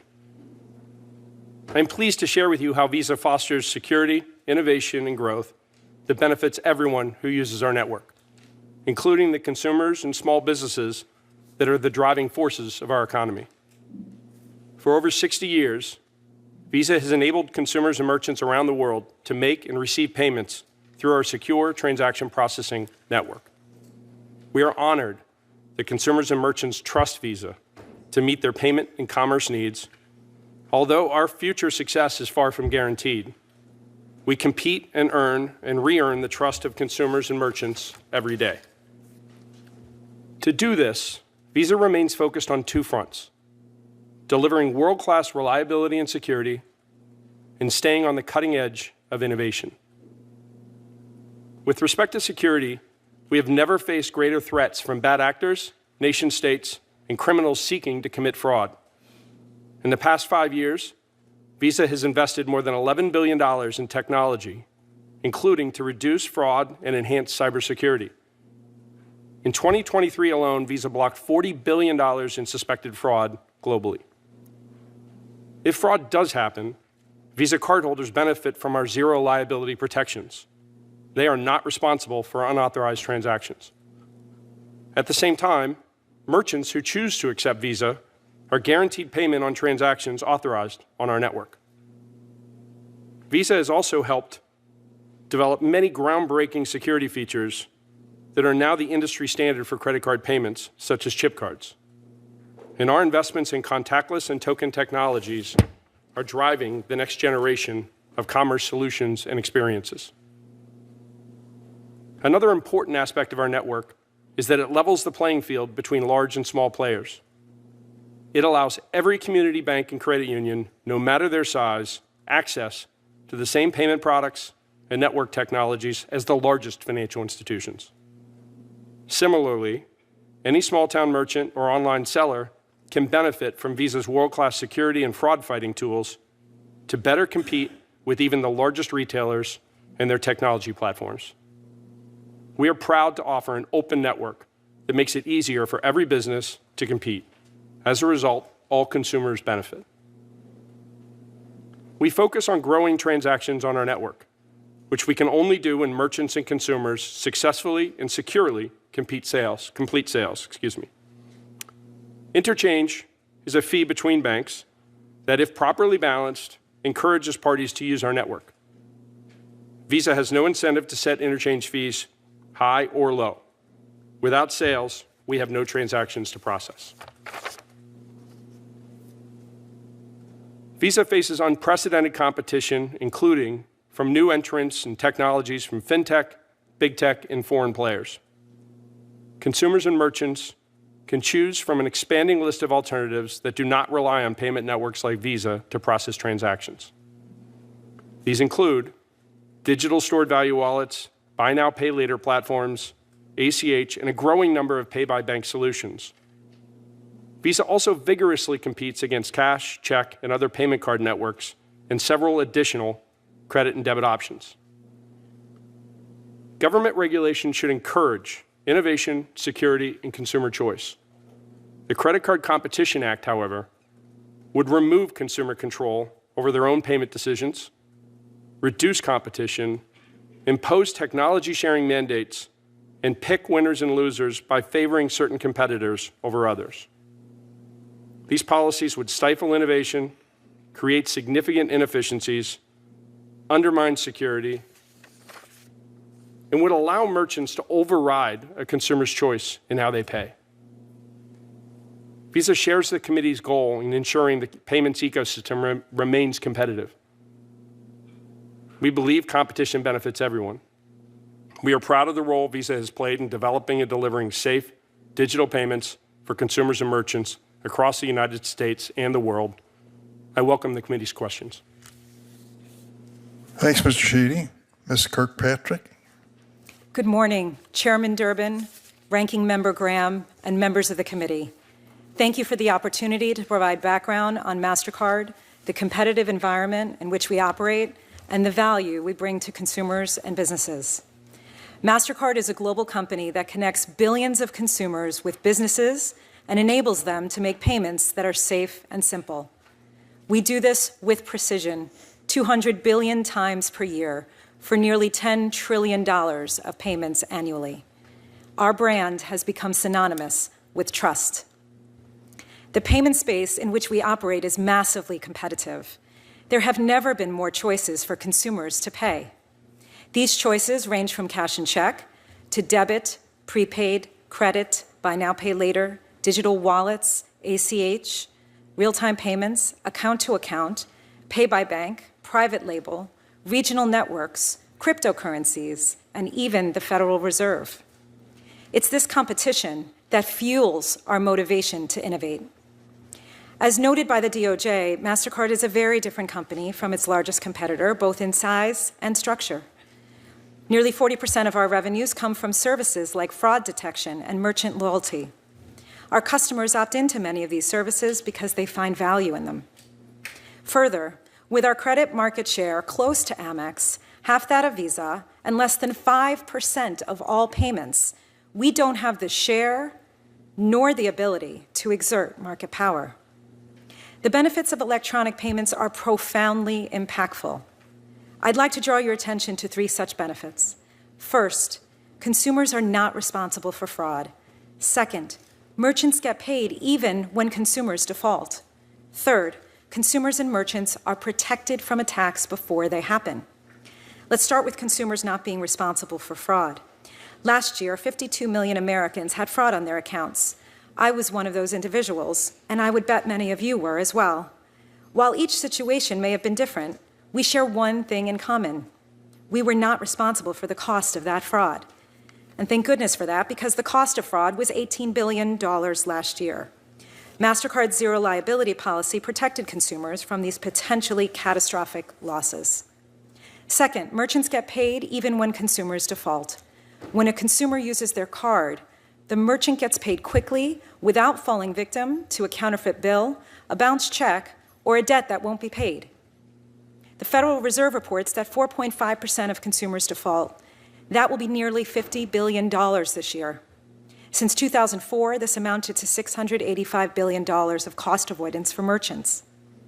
Third, MasterCard protects consumers and merchants from fraud before it happens. Since 2018, we invested $8 billion in cutting-edge technology like biometrics, cyber threat prevention, and other tools to keep them safe. This comes at a significant cost to us, but it produces real results. Just one of our products, SafetyNet, prevented $50 billion of fraud in the past 3 years alone, and the stakes couldn't be higher. Cybercrime is projected to exceed $9 trillion this year.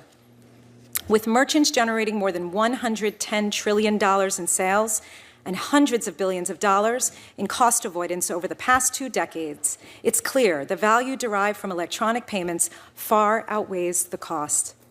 This sentiment is often conveyed to us by the small businesses we support. One such merchant is the Nourish Spot, an all-natural food and beverage shop in New York City. Their owner, Dawn Kelly, tells us electronic payments have allowed her to keep making money online even when her store is closed. And she feels safer accepting cards because she knows her payment is guaranteed. All this value is at risk with the bill. It imposes artificial controls on a system that is working well. It'll remove choice from consumers, erode security, and hurt community institutions and credit unions, the very groups we're trying to protect. Why do we know this? Because we've seen it before. Since debit regulation took hold, debit rewards were eliminated, fees went up, access to capital diminished, and competition was stifled. As the DOJ wrote, debit regulation made it even more challenging for MasterCard and other networks to win business. In summary, the payments industry operates efficiently, safely, and cost-effectively. We've never seen more competition or more options for consumers to pay. We're proud of the role MasterCard has played to protect consumers and businesses in the U.S. and around the globe. I appreciate the opportunity to speak with you, and I'm happy to answer questions from the committee. Thanks, Ms. Kirkpatrick. Professor Alford. Chairman Durbin, Ranking Member Graham, members of the committee, thank you for inviting me to testify today. I look forward to discussing with you the Credit Card Competition Act. I am here as a neutral expert on behalf of no client and with no financial interest in this legislation.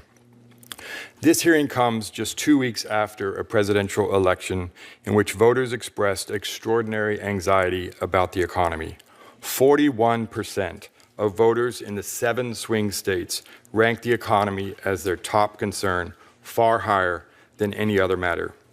According to exit polls, 32% of voters nationally identified the economy as their most important issue, and of those, 80% voted for President Trump. If you read the party platforms of both parties, it is clear that both the Democratic Party and the Republican Party are competing to be the party of the working class. Leaders in Washington from both political parties want to find appropriate ways to reduce the price of goods and services. The question is how.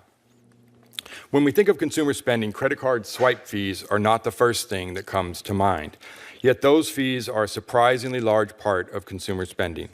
Last year, the average American spent $1,100 in swipe fees, more than they spent on pets, coffee, or alcohol. And I would ask you, which of those 4 are you least excited to be paying for? When we think of my message today is simple. Given the importance of the economy to voters in the last election, this legislation should be judged primarily based on whether it reduces the costs of goods and services for everyday Americans. My written testimony outlines the market failure of credit networks and attempted solutions. Although, as a conservative, I prefer antitrust litigation over regulation, this is a market in which antitrust litigation has never resolved the fundamental problems of Visa and MasterCard's anti-competitive behavior. Pro-competitive regulation in Europe with respect to credit networks and in the United States with respect to debit networks have been more successful and may provide natural experiments of what could be done in the United States. Other witnesses here today will discuss the impact of this legislation on big banks and on retailers. I will highlight just a few key points on the likely impact that they will have on consumers. In the current environment of economic anxiety, everyday Americans are expecting solutions from Washington to address inflation and the high price of goods and services.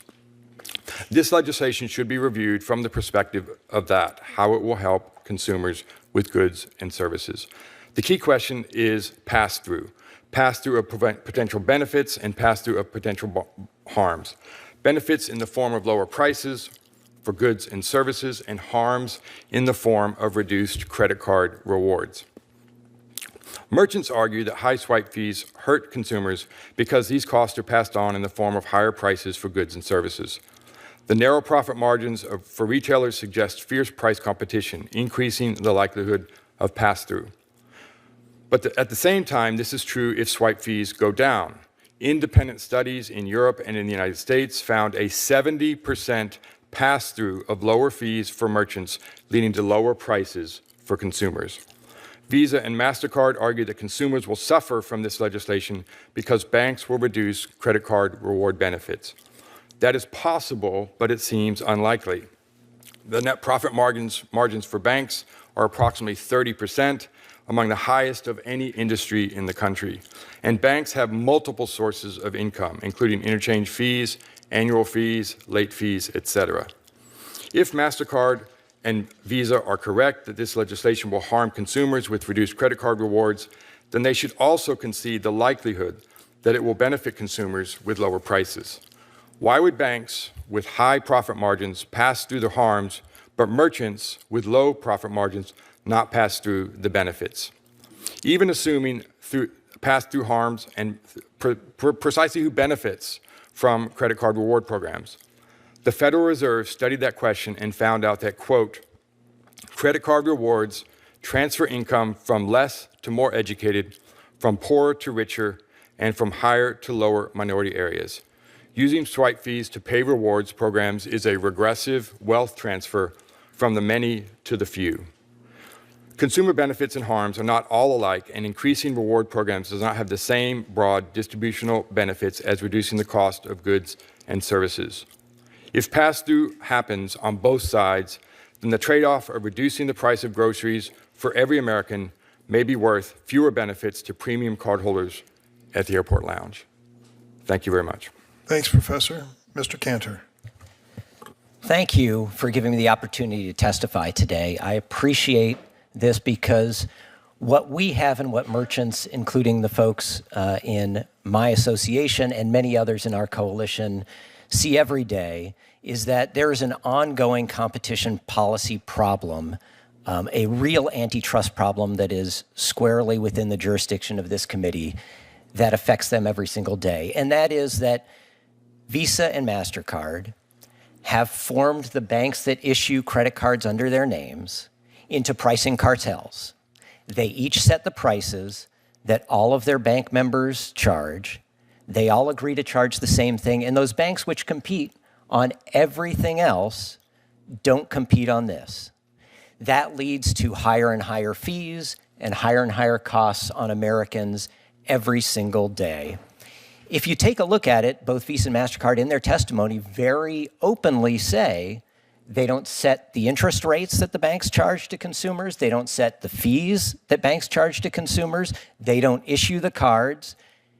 Yet here they set the price to the merchants. It's the one place where there is no competition across those banks. We need that level of competition because the truth is that we all pay it. So for example, in April of 2022, when both Visa and MasterCard increased their fees, we all paid more than $1.2 billion for that increase. In October of 2023, when they again increased their fees, $500 million more for all Americans. In April of this year, when they both increased fees, another $340 million. And I have with me a notice that Visa, even after just being sued in September by the Department of Justice, has scheduled an increase in their fees for January. That'll be over $100 million that folks will all have to foot the bill for. Now, with these fees going up, and you heard earlier Chris Callahan say 60% increase just since 2020, and his fees are up in 2024. We don't even have those numbers yet. This really hits all of us hard. And it hits the lowest income and lowest credit score folks the worst. Federal Reserve economists put out a study a couple years ago. $13 billion gets transferred from low-income, low credit score individuals to high-income, high credit score individuals through this system. It's an ongoing problem, and consumers don't know it. Everything about this is hidden from them. They're not aware of the role Visa and MasterCard play. They're not aware of the other processors in the system. They're not given information about the pricing or the fact that there's any fees at all. Wouldn't it be interesting and relevant to consumers when they're getting hit with some of the $14 billion they paid in late fees to be able to call their bank and say, hey, wait a minute, I know you got $1,100 in swipe fees from me. You can't cut me a break on this late fee? Of course it would be relevant. But they're not given that information. And so this idea that there's some consumer choice here that's a problem, consumers are not given this information. They don't have the tools to make this decision and that's on purpose because of the credit card banks. In order for economics and free market economics to work, the folks that actually pay the price and have the information have to make these market decisions. And the Credit Card Competition Act would do that. It's actually very simple. It just says have two networks that work on the card, just like happens on debit cards today in the United States, just like happens in many other parts of the world today, including JP Morgan's recent announcement that they're going to do it voluntarily in France. Great. Then there's actually some price competition between those two networks. The merchant gets to make a choice. And oh, by the way, it's the bank that chooses the two. So everybody's got their choices to be made. The current system simply can't be justified. And frankly, I would even say, with respect to smaller institutions, they are disadvantaged today. The point was made earlier that this helps level the playing field. It doesn't. Smaller institutions don't have the economies of scale that big banks have because they don't issue as many cards, so they have higher costs. By Visa and MasterCard locking in the prices that all those competitors charge, smaller banks are guaranteed a lower margin every time a card is swiped. And you know what? Big banks have taken advantage of that to dominate this market and get most of the market. One last thing I'll quickly say, and there's lots of things to talk about here, but this idea that, oh no, Visa, MasterCard have plenty of competition because there are all these new entrants like mobile payment apps and that sort of thing. According to the San Francisco Fed, those mobile payment apps are less than 1% of payments. I hope someday they will be very robust competitors. They're not today. The evidence of what they're able to get away with shows that there is an antitrust problem, and I appreciate the committee looking at it. Thank you. Thanks, Mr. Cantor. Members now have 5 minutes to ask our witnesses questions. I'm going to start. I don't profess to be an expert on anything, except perhaps one thing, airplanes. As a member of Congress, I've spent more time on airplanes than most Americans, and I know a little bit about it. It led me a few years back to conceive of the notion of banning smoking on airplanes. We passed that legislation. Frank Lautenberg was a sponsor in the Senate. But I've come to understand something recently on this issue and airlines that I didn't realize before.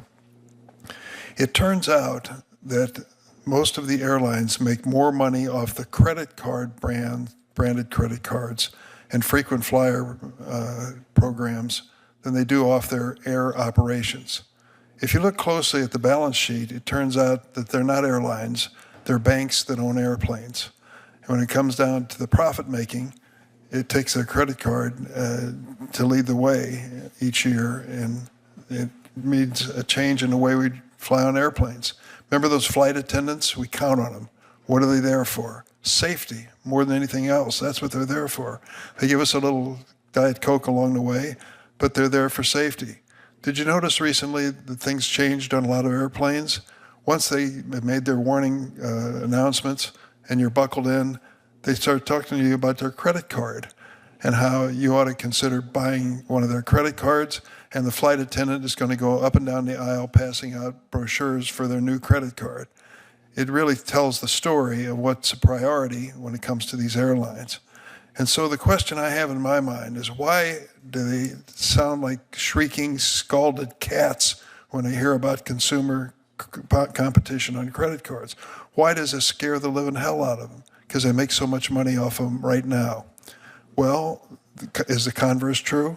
With this regulation and this competition when it comes to interchange fees, change the equation so much that they couldn't be profitable?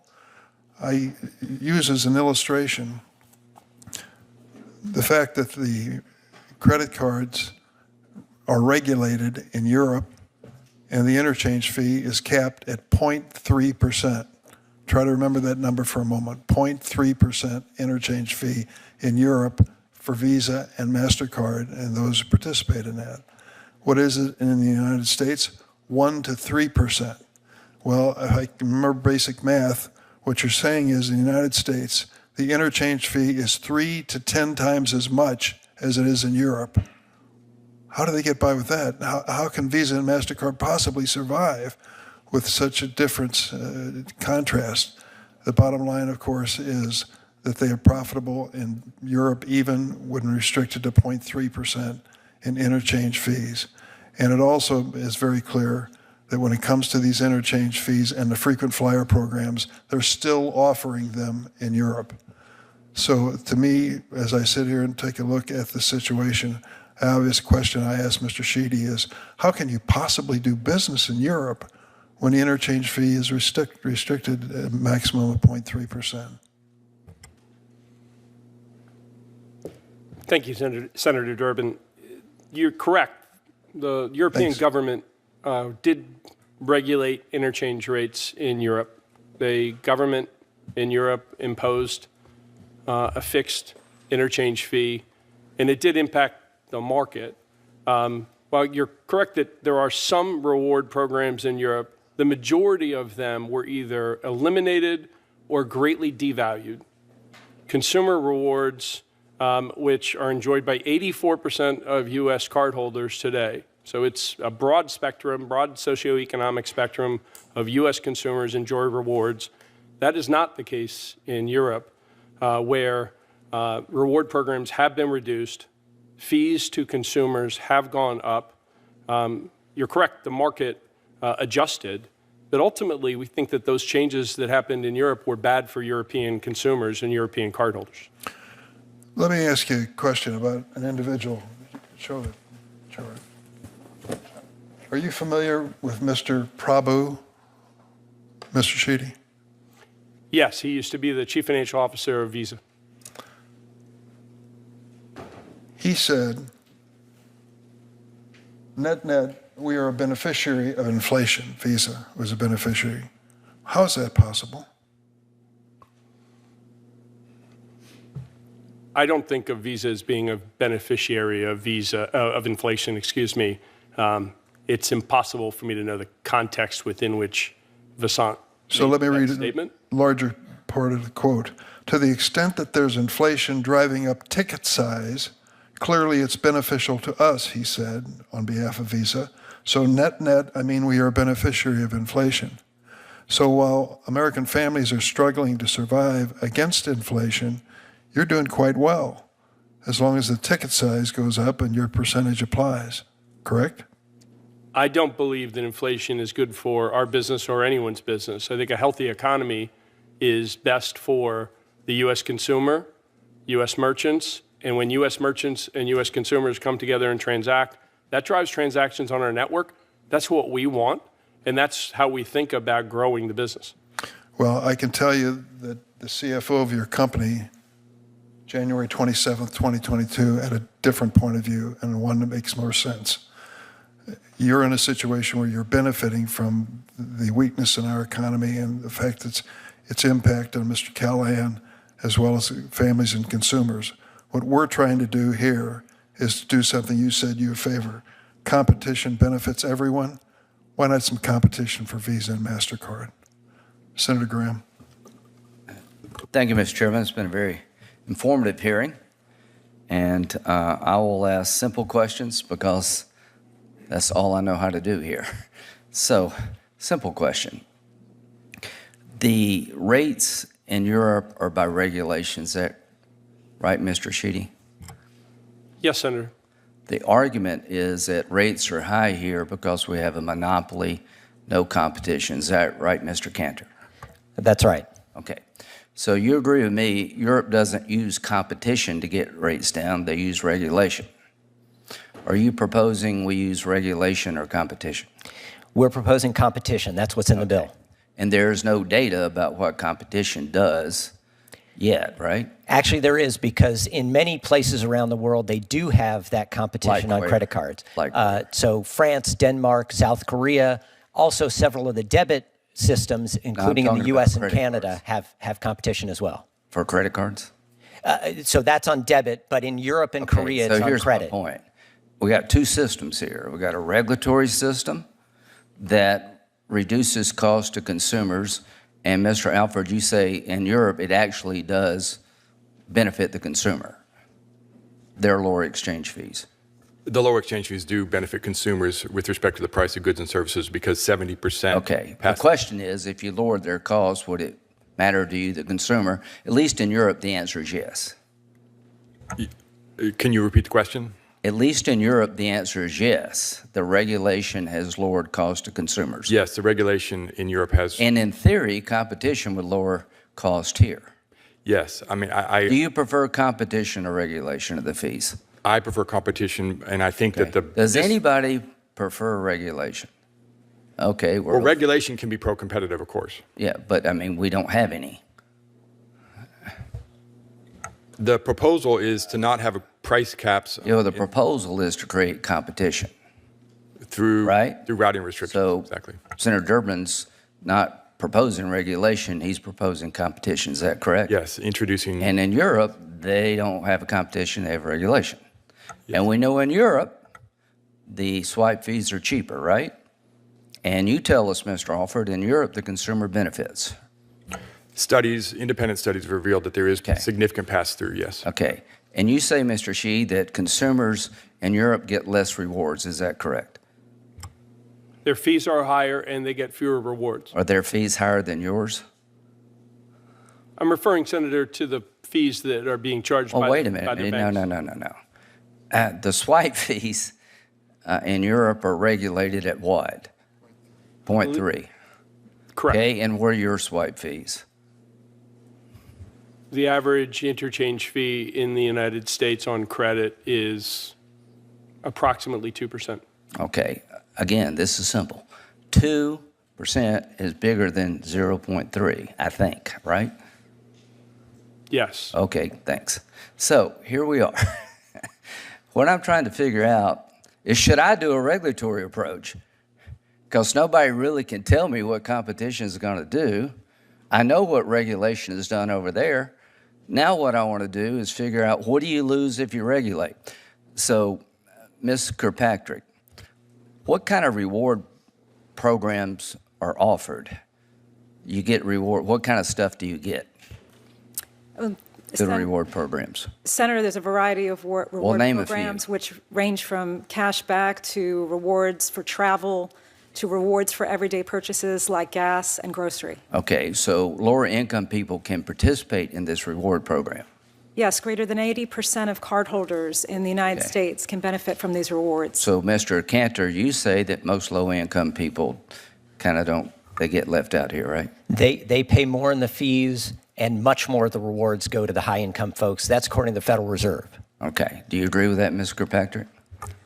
I agree that 80% or more of cardholders No, in that's the not U.S. the question. Do you agree with what the Federal Reserve said?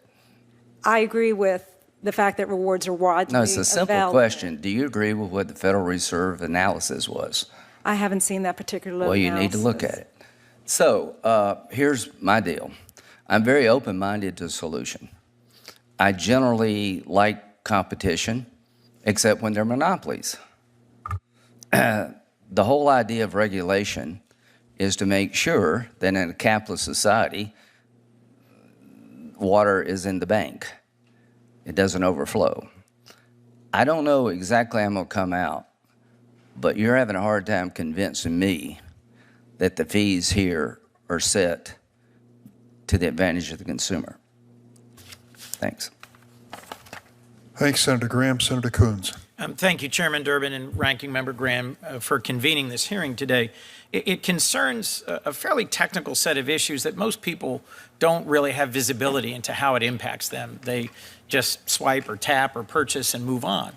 And I'm thrilled that we've got representatives here, both from the card networks and from a small business owner and an organization of small businesses and a professor who's just commenting as an independent, so that we have a chance to hear from both sides of this.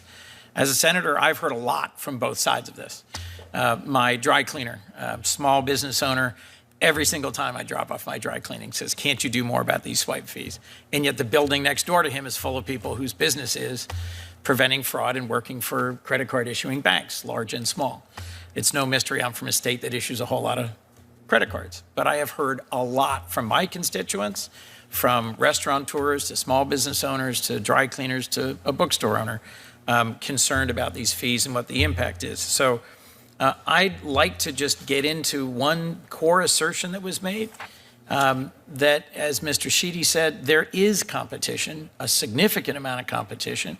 And I think Ms. Kirkpatrick said the payment space is massively competitive, and that fuels innovation. You have no market power because you control only 5% of payments. And yet others have asserted that there's a monopoly here, massive market power, and that that's driving fees that do not actually benefit consumers or merchants.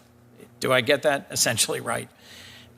Could each of you speak to that briefly? When you say that this is a massively competitive market, I don't know enough about it, but there's a lot of fintech solutions. There are still people using cash, I'm told. Apparently fewer and fewer of them. But there's folks using Venmo and Cash App and lots of other applications that may or may not have a credit card attached to them. What's the benefit? Is this massively competitive? If we followed the approach that this bill follows, what would the impact be to consumers? And my other question, we have tried this before, but in a different way. The Durbin Amendment imposed a cap on debit card swipe fees. Has that intervention in the market benefited merchants, benefited consumers? What's the record? We've got 2.5 minutes. So frankly, is it massively competitive? And what were the benefits to consumers of the previous act? If I could just ask the 5 witnesses to go down in order Ms. Kirkpatrick leaped to the mic because you were the one who said it's massively competitive. So with the forbearance of if you'd start, Ms. Kirkpatrick, and then the other witnesses. Thank you. Thank you, Senator. Appreciate the questions. With respect to massive competition in the marketplace, there are multiple stakeholders who have entered the market, as I mentioned in my testimony, like PayPal Venmo, who have created an ecosystem of value exchange and consumers sending money to each other that sits completely outside the credit card rails. And that is massively successful. In fact, likely many of us leverage that ecosystem. And so when we think about payments, payments is much broader than cards. Payments considers all of those other rails. And the reality is that we do have not only competition, but importantly, consumer choice. Consumers have a plethora of choices in how they want to both pay and be paid. And they've never been presented with more choices. Mr. Cantor, you've asserted that customers actually don't know what these choices are, and they're sort of stumbling their way towards alternatives like Venmo or Cash App. Help me with So look, there is competition on the consumer side of the market. That's not what we're arguing here. Consumers can choose many different things. It's on the merchant side where Visa and MasterCard set the prices where there's not competition. And frankly, look, it is very difficult to hear both Visa and MasterCard today testify that there's competition on the merchant side of the market when literally just 2 months ago, the Department of Justice filed a complaint against Visa, and major allegations in the complaint were that Visa pays off Apple, PayPal, and Square, which owns the Cash App, not to compete with them. How in the world can they maintain at a hearing today that there's competition when they're literally paying off the competition not to compete with them? Mr. Cantor, Mr. Sheedy, did you want to respond to that? I'm happy to respond to the last point. We do have a commercial agreement with Apple. It doesn't have them to not compete with us. We have an agreement where we share very sophisticated security technology that enables Apple Pay to work. We have a commercial agreement that sort of governs that arrangement with Apple, but there's nothing in that arrangement that impacts their ability to compete with us. In fact, they're free to compete with us, and we, in our view, they do. Mr. Callahan, you get the closing word. As a small business owner, what are the costs and challenges to you of accepting things other than credit cards, and what are the costs of accepting credit cards? Sure. Thank you very much.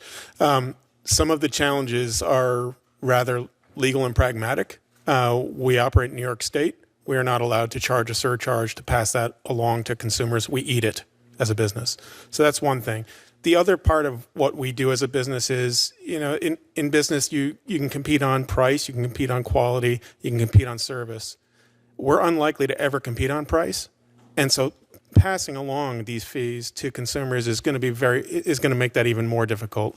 We compete on quality and customer service as a small independent bookstore, and that's where we'd rather put our efforts. I don't have a real sense of how competitive this is. What I can tell you is the impact is that the bulk of the fees that I get on 4 pages of credit card swipe processing statement every month, the bulk of it is coming from Visa and MasterCard. It's not the intermediate handlers and merchant services. Thank you all very much. Thank you, Mr. Chairman. Thanks, Senator Coons. Senator Grassley. Yeah. First of all, I want to put a couple letters from Iowans in the record on this issue. These are real Iowans? Yes, real Iowans. Let's put them in the record. Sure enough. Thank you. I'm leading into Mr. Shee question. Last time the Judiciary Committee held a hearing on credit card competition, many of you testified before this committee, and I asked your thoughts about the credit card duopoly claims. Now the Justice Department has brought a case regarding antitrust concerns to the debit card market. Despite the passage of the Durbin Amendment, the department judge alleges that Visa has an unlawful monopoly. So further, what you just recently discussed, Mr. Sheedy, how is the credit card market different than the debit card market? Pardon me for coughing. The credit card market in the United States is very different, Senator. First, American Express, who does not operate as a four-party system, would be outside of the scope of this legislation, is a huge player in the U.S. credit card market, very successful, and has defined historically a very high rewards, high feature customer service, and that's something that financial institutions who issue credit cards in the United States have had to respond to. The credit card market in the United States has 4,000 financial institutions underneath the Visa system, credit unions, community banks, as well as larger financial institutions who issue credit cards. When you look at other markets around the world, they are not nearly as diverse. They're much more concentrated in fewer players.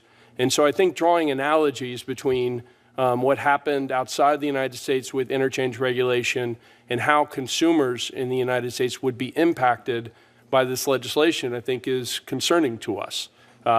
We do believe that the consumer, when they try to pay with their Visa card, they have expectations about how that transaction is going to be processed and the features and the benefits that they're going to enjoy.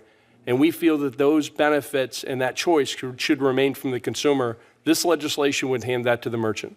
Okay, Mr. Cantor, the original Durbin Amendment sought to promote competition among debit card networks. Has it worked?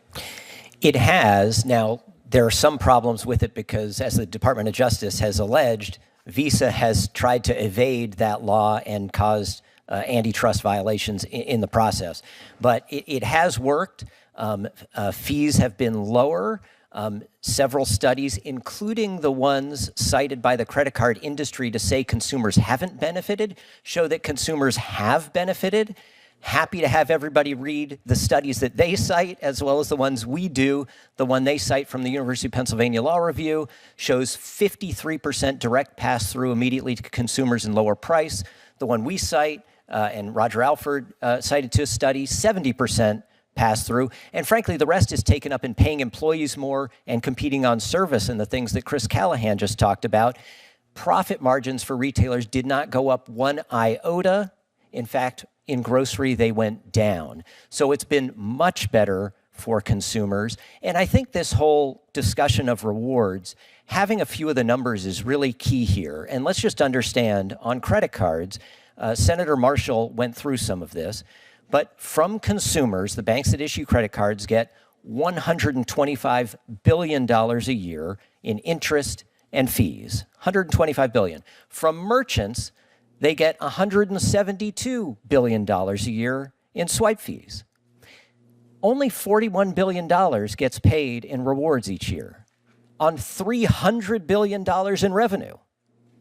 this idea that rewards will go away if you reduce those fees by what's estimated for the Credit Card Competition Act is $16 billion. So now we're at $284 billion combined dollars to pay $41 billion in rewards. If the banking industry, which has the highest profit margins of any industry in the United States, bar none, can't make that work, I don't know what we can do for them. Yeah.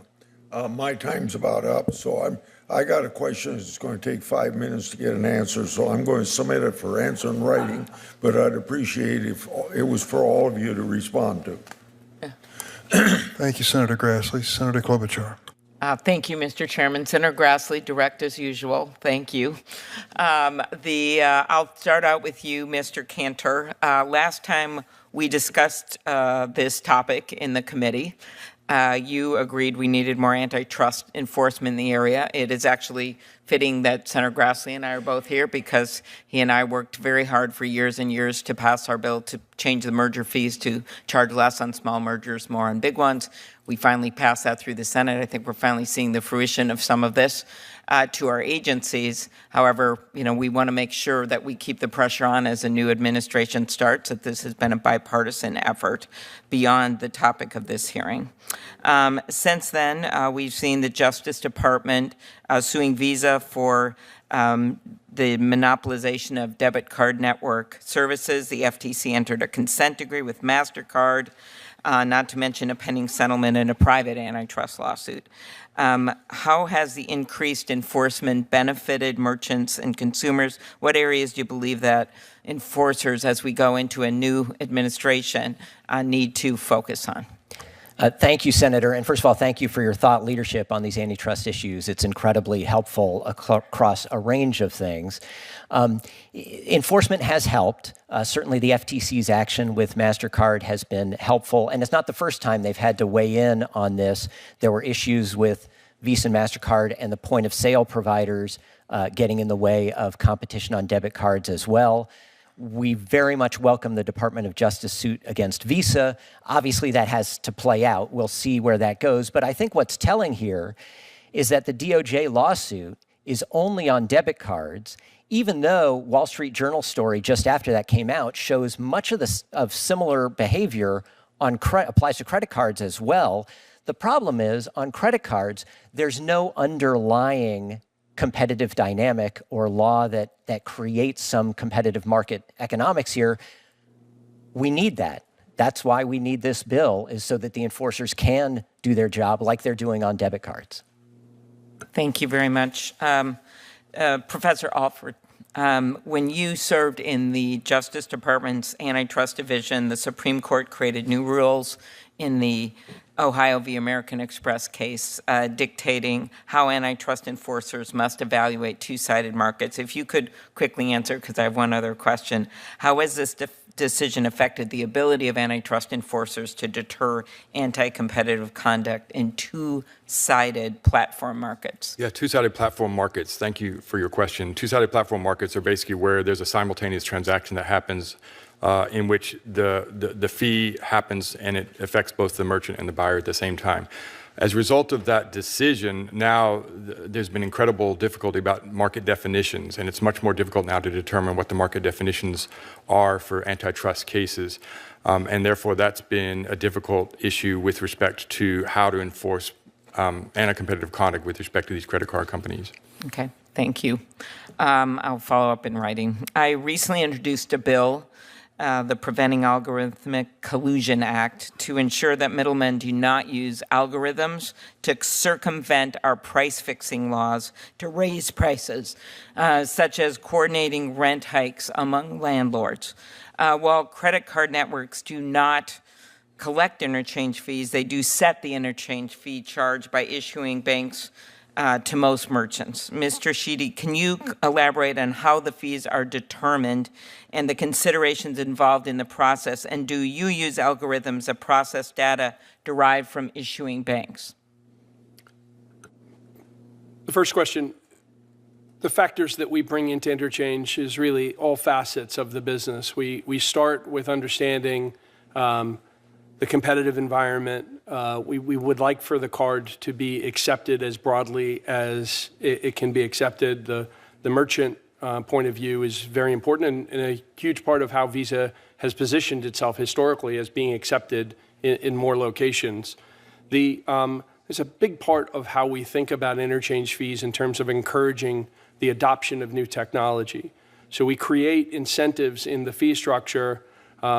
We consider them incentives. Some people might consider them penalties. But if you can adopt a new technology that reduces risk and takes fraud out of the system and improves streamlined processing, then you would qualify for lower interchange rates. And that's a big part of the structure. We do spend quite a bit of time understanding the needs of the 4,000 credit card issuers across the United States, all of our clients, the costs that they incur in supporting consumers. And it's very expensive to issue a product and to provide payment guarantee and online customer service, zero liability. All of those things and many more, Senator, get factored into interchange.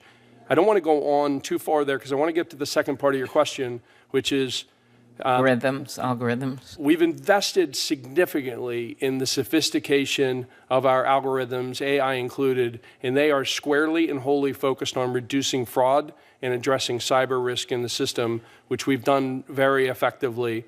As I sit here, I can't think of anything that we do along the lines of what you're discussing that's outside of the area of driving network security and improving cyber risk. In a very difficult time. Okay, well, I'll follow up in writing because my colleagues have questions. But my concern is that in at least the work I've done in the rent area, that literally these are being used for a high-price, sophisticated price-fixing scheme because all these people are throwing their data in, and then another entity is figuring out what the price should be. And so they're actually coordinating all the information that's out there. So, thank you. Thanks, Senator Klobuchar. Senator Kennedy. Thank you, Mr. Chairman.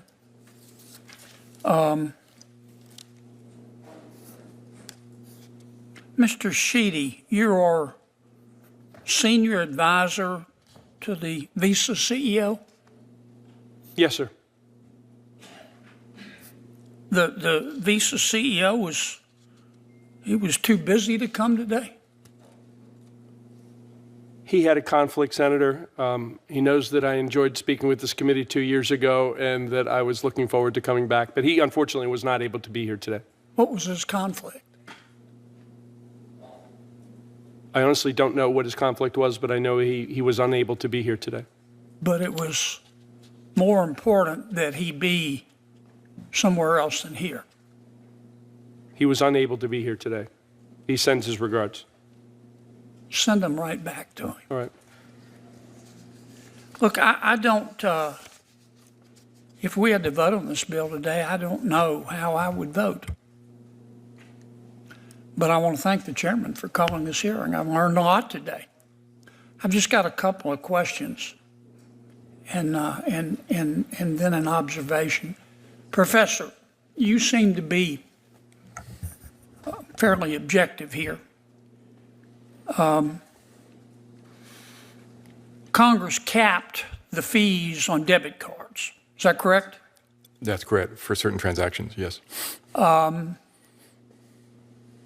The savings, has it been passed on to the consumer and or invested in the retailer's business? Yes. So the average rate for... Give me, I don't speak Sanskrit. Yes, Okay? the answer is yes. I need short answers. Yes. Is that a yes or a no? Yes. Okay. And we addressed the issue in debit cards by regulating. We capped the fees. This bill doesn't cap fees like they do in Europe, as Senator Graham so eloquently pointed out. This bill just introduces competition. That's correct. Okay.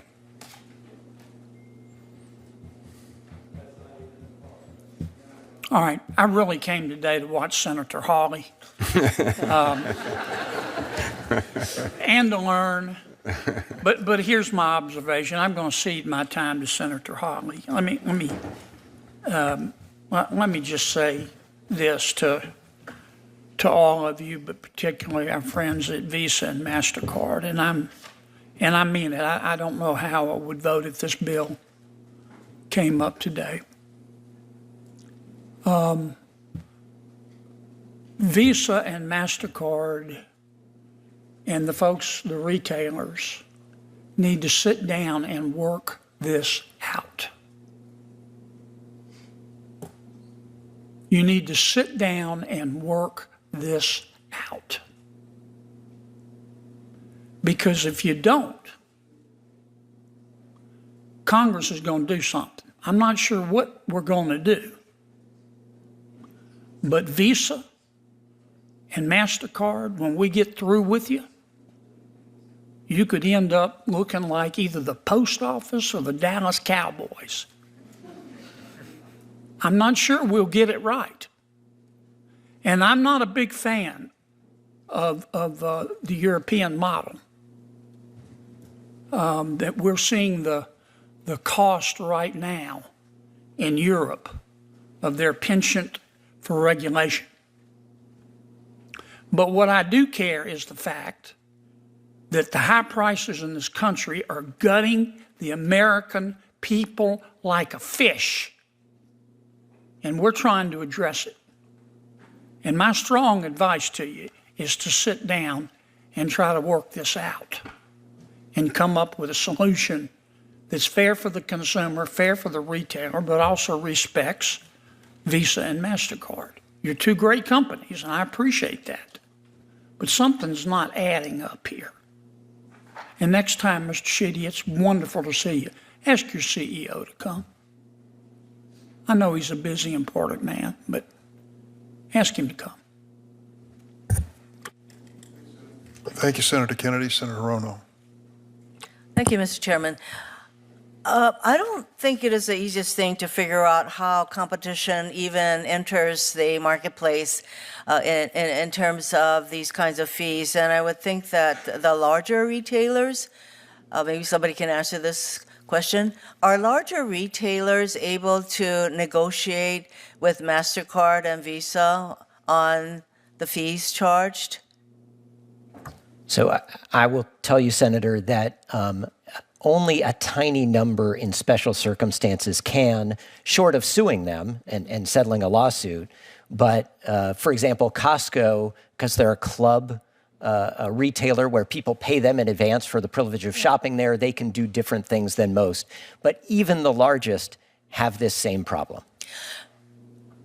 So that means that the millions of small retailers who are in the marketplace, that they pretty much have to take whatever is charged to them, and then any pass on to the consumers. I think that doesn't even happen, even among the large retailers who can negotiate these fees. Now, there's been discussion about the earlier Durbin bill that set fees.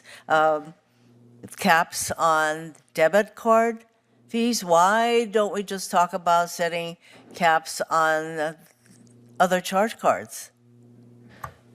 Frankly, I'm not, and also, I'm not saying that ultimately either way the consumers benefit. By the way, I think that what we're talking about is how retailers, where competition can enter even in the retailer space.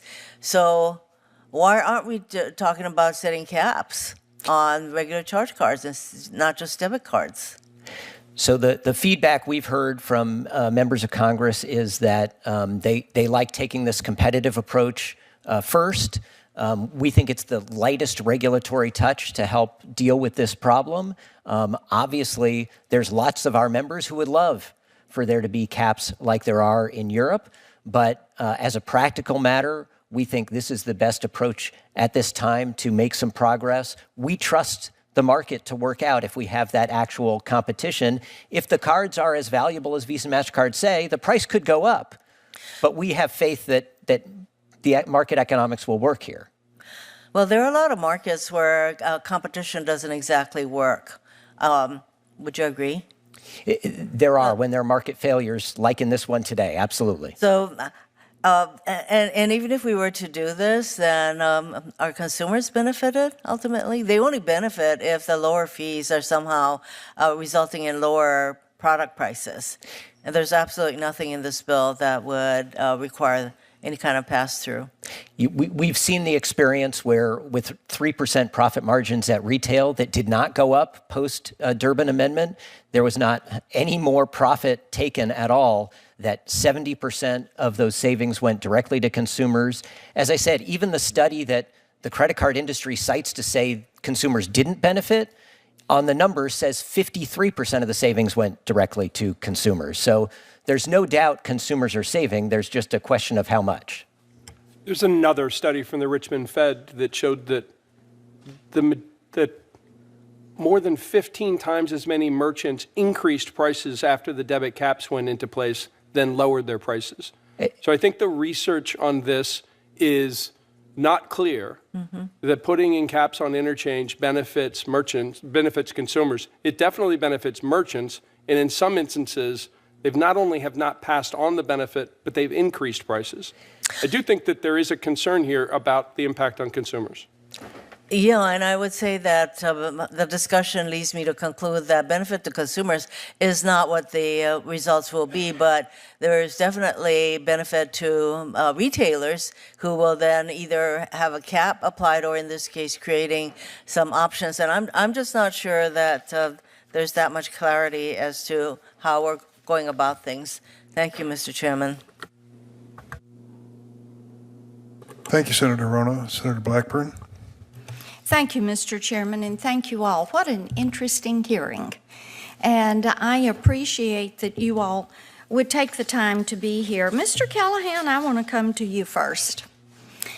I have so many small businesses in Tennessee that I talk with. And, you know, I kind of have this vantage point of having worked with them earlier in my career, watching the movement from in-store credit, chasing bad checks, going through factoring, all of that, which was an enormous expense. And then watching what is happening now when people can simply tap a card. I've also found it very interesting that some of these small businesses choose to limit it to only using a Visa or MasterCard. And so they're predetermining the choice for the consumer. So do you limit the swipes to Visa and MasterCard, or do you take all cards? We take all cards. You take all cards, okay. And then you're a fairly new small business, right? We've owned it 15 years. It 15 existed years. for 40 Okay. years. And before that, the people that owned it before you did you talk to them about their compliance cost and how much they spent chasing bad debt? We did not. You did not. You know, I think that might be an insightful conversation because so many of the small businesses I've talked to have talked about how it really is good not to have to take a lot of the bad debt and the returns and those transactions that booted your compliance cost and your loss cost, just kept booting it up so high. I would think that's especially relevant in times like we're in right now. I was appreciative that the chairman mentioned high inflation. I think the American people spoke loud and clear on that. They're tired of this high inflation. But I don't think that that's the underlying cause for the swipe fee issue, Mr. Chairman. I do think that many of the Biden-Harris economic policies have driven that high inflation cost, and it doesn't rest solely on swipe fees. But let's see, Ms. Kirkpatrick, I want to come to you. When you are looking at the cost to consumers and you're looking at what this would do if you're going to demand competition, I want you to give me just one or two harms that would come to American consumers through the CCCA. Thank you, Senator. What this proposed legislation will do is take choice away from consumers and put it in the hands of just a few large companies. Today, a consumer can walk into a merchant and leverage their credit product. They know which brand they're using, they know which rewards they'll avail themselves of, and they know, most importantly, that it's So safe. it disrupts their process. So the consumer will lose their choice. Yes. And that the choice will be left up to just a few players. Okay. Mr. Alford, I want to come to you for a quick question as we talk about this issue, because, see, I believe this is one of those issues that, and I've got friends in the banking business, I've got friends that are small business owners, and so there's differences of opinions there. And Senator Graham got to this a little bit in talking about the difference between regulation and mandates and competition. And I have always told everybody this is going to be a decision, a business process decision that you ought to be able to negotiate. But I want you to talk for a minute. Let's see if you've looked at what happens as you look at credit cards, but also Apple Pay systems, Venmo, PayPal. I know many companies are looking at the Bitcoin blockchain system to simplify processing, payment processing. Have you considered that into what you're looking at as an antitrust issue? Have you considered that impact, and what do you expect that impact to be? Yeah, thank you. So I agree that you should generally try to trust the markets, and only in situations of market failure It's should we usually a good long-term decision. Exactly. So if antitrust litigation could solve this problem, I think I would favor that, but I don't think it can. So the answer to your question is that credit card transactions have not gone down as a result of these new innovations. It's actually, they're just saying, I think it's 33% of all transactions are done through credit cards. Consumer choice. And those innovations are welcome, and I think we should applaud those. But we have problems on their end as well. DOJ is not only suing Visa for monopoly practices, they're also suing Apple for their monopoly practices with respect to their Apple Wallet. And Apple Wallet restrictions are significant. You cannot use your Bank of America or Chase app on your phone to basically pay for something. You have to use Apple Wallet because of restrictions that Apple has imposed on the use of smartphone transactions. Okay. Senator Welch. Thank you very much, Mr. Chairman. You know, the concern that I think all of us have to have is the erosion of small businesses in our small communities. They are so essential to the well-being of where we live and how we live. And you're here representing a small business. The issue here is about the powerlessness of businesses. And there's a difference between the bookstore and Visa and MasterCard, by the way, and their capacity to have any control over what their costs are when the well-being and their capacity to survive is beneficial to the citizens in all of our communities. And they're getting hammered constantly. You know, I want to talk to Mr. Sheehy and Ms. Kirkpatrick. You talked about the virtues and the benefits of what is provided. I totally agree. It's good to have security. It's good to have fraud protection. It's good to have merchant confidence that the payment will be honored. That is good. It doesn't justify the rip-off prices. And it's painful for me to have you sitting next to Mr. Callahan. You know, your CEO, what's he make? $23 million in 2023? Is that what it was? Your CEO, $24 million? The information is public. I don't have it at my phone. That's right. Market cap for Visa, $600 billion, $611 billion. Market cap for That's a lot MasterCard of is money now. $478 billion. Yes. All right, so let's go to this question. You're concerned, you said this, Mr. Sheehy, that if there was a lower price, there wouldn't be confidence necessarily that the consumer would benefit. Correct? I expressed some concern, Senator, with the price caps that All were right, so implemented. let's just talk what that really. Thank you for tuning into the live stream. You know what time it is. It is your boy Genesis. Yo, yo, yo. You guys are the best, man. We have been streaming for what, like 2 hours, 30 minutes. Just imagine making $23 million. What? $23 million, $25 million. Man, bro. Sometimes when you hear some of this income of this top executives, you just wonder, why am I even like working and struggling to make what what? How are you making $23 million, bro? What, in 20 years or what? In 365 days, bro? You making $23 million. And I'm here trying to pay my credit card bills.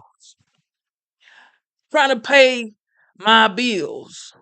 I'm checking my account. I'm like, yo, I gotta make sure I don't spend too much, and you making $23 million, bro.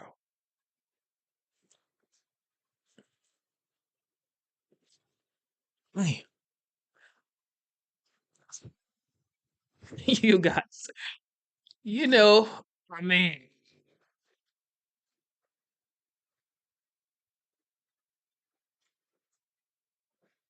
$23 million. God, Jesus, Lord. Means. You want to have the right to do the ripoff rather than let him get the discount. That's what you're arguing. Who will get the benefit? We don't know necessarily. But if you have 4 gas stations on the corner and one of those goes out there and reduces price by 2 cents, you know what? I think competition then is going to put the pressure on the others. I want to talk about another thing. The rates that you charge merchants vary. What do you charge Walmart? We have a large business with Walmart. What do you charge Walmart? Amy, Level it. Amy. Let's be candid and transparent instead of 23,000 rhetorical. is What do a you charge lot. Walmart? Oh, well, Senator, as I sit here, I dear don't know Lord, what the Walmart from rate my is. What do you mouth charge, to Mr. your Callahan? ears. Amy said $23,000, Lord. Ms. Kirkpatrick, what do you charge Walmart? I don't have the information. It's What do you also, charge Mr. Callahan? I would have to look. Well, you both negotiate with Walmart, right? Because they're big. Walmart's a big customer. If Mr. Callahan wants to get the Walmart deal, does he have your phone number or know how to get it and call you up and say, hey, let's make a deal? We're having tough times here in Cambridge and I want to keep selling books to my community. Can he call you? Can he call you? I would welcome the opportunity to talk to Mr. Amy Callahan said, Please. and I got connect him to third parties that $44. can help How him many millions Because I of super chatted Mr. Genesis Callahans do you $10. have? Ooh, Amy, There are Lord. 33 million Oh, Amy. U.S. Right. business. So do you have a business Thank you, unit Amy. Promise you where that. you have lots of people who can handle 33 million accounts like Mr. Callahan's who call you up? You know, you talked, Mr. Shee, you talked about how you know the customer. What about the merchant? They're getting so ripped off, so ripped off. Now, where's that chart here?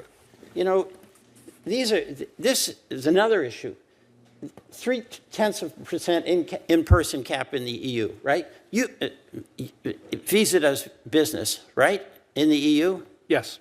And MasterCard does business in the EU, right? Yes. And all of those wonderful things you described, fraud protection, consumer confidence, you do that in Europe just like you do here in the United States, right? Yes. So why not have Mr. Callahan pay the lower rate and all of Mr. Callahans around the country? What's the problem? You're able to do it and make a profit. Senator, we share your values in wanting to drive lower prices for small business. You are killing small business in the United States of America. I yield back. Senator Tillis. Thank you, Mr. Chairman. I sometimes think the Durbin-Marshall bill is a lot like a zombie in a Walking Dead episode. Just when you think you've killed it, it comes out of the closet and comes again. Look, I I believe that we've got to fix a problem. Before I ask a couple of questions, I want to go back to what Senator Kennedy said. He and I were talking before the hearing. You all know that I have said that we've got to come up with a solution. Now, we have a court case where a judge decided that the settlement wasn't enough and that it should be adjudicated, which seems interesting to me. The other thing I find interesting is I don't see a single credit union or a bank at the dais, because I suspect they would give you a different perspective. I think it would be helpful to actually even have a bank or a card issuer in some of the foreign jurisdictions that we're talking about being best practices to see if they share your optimism about the outcome. We have a problem here. Durbin Marshall is not the solution.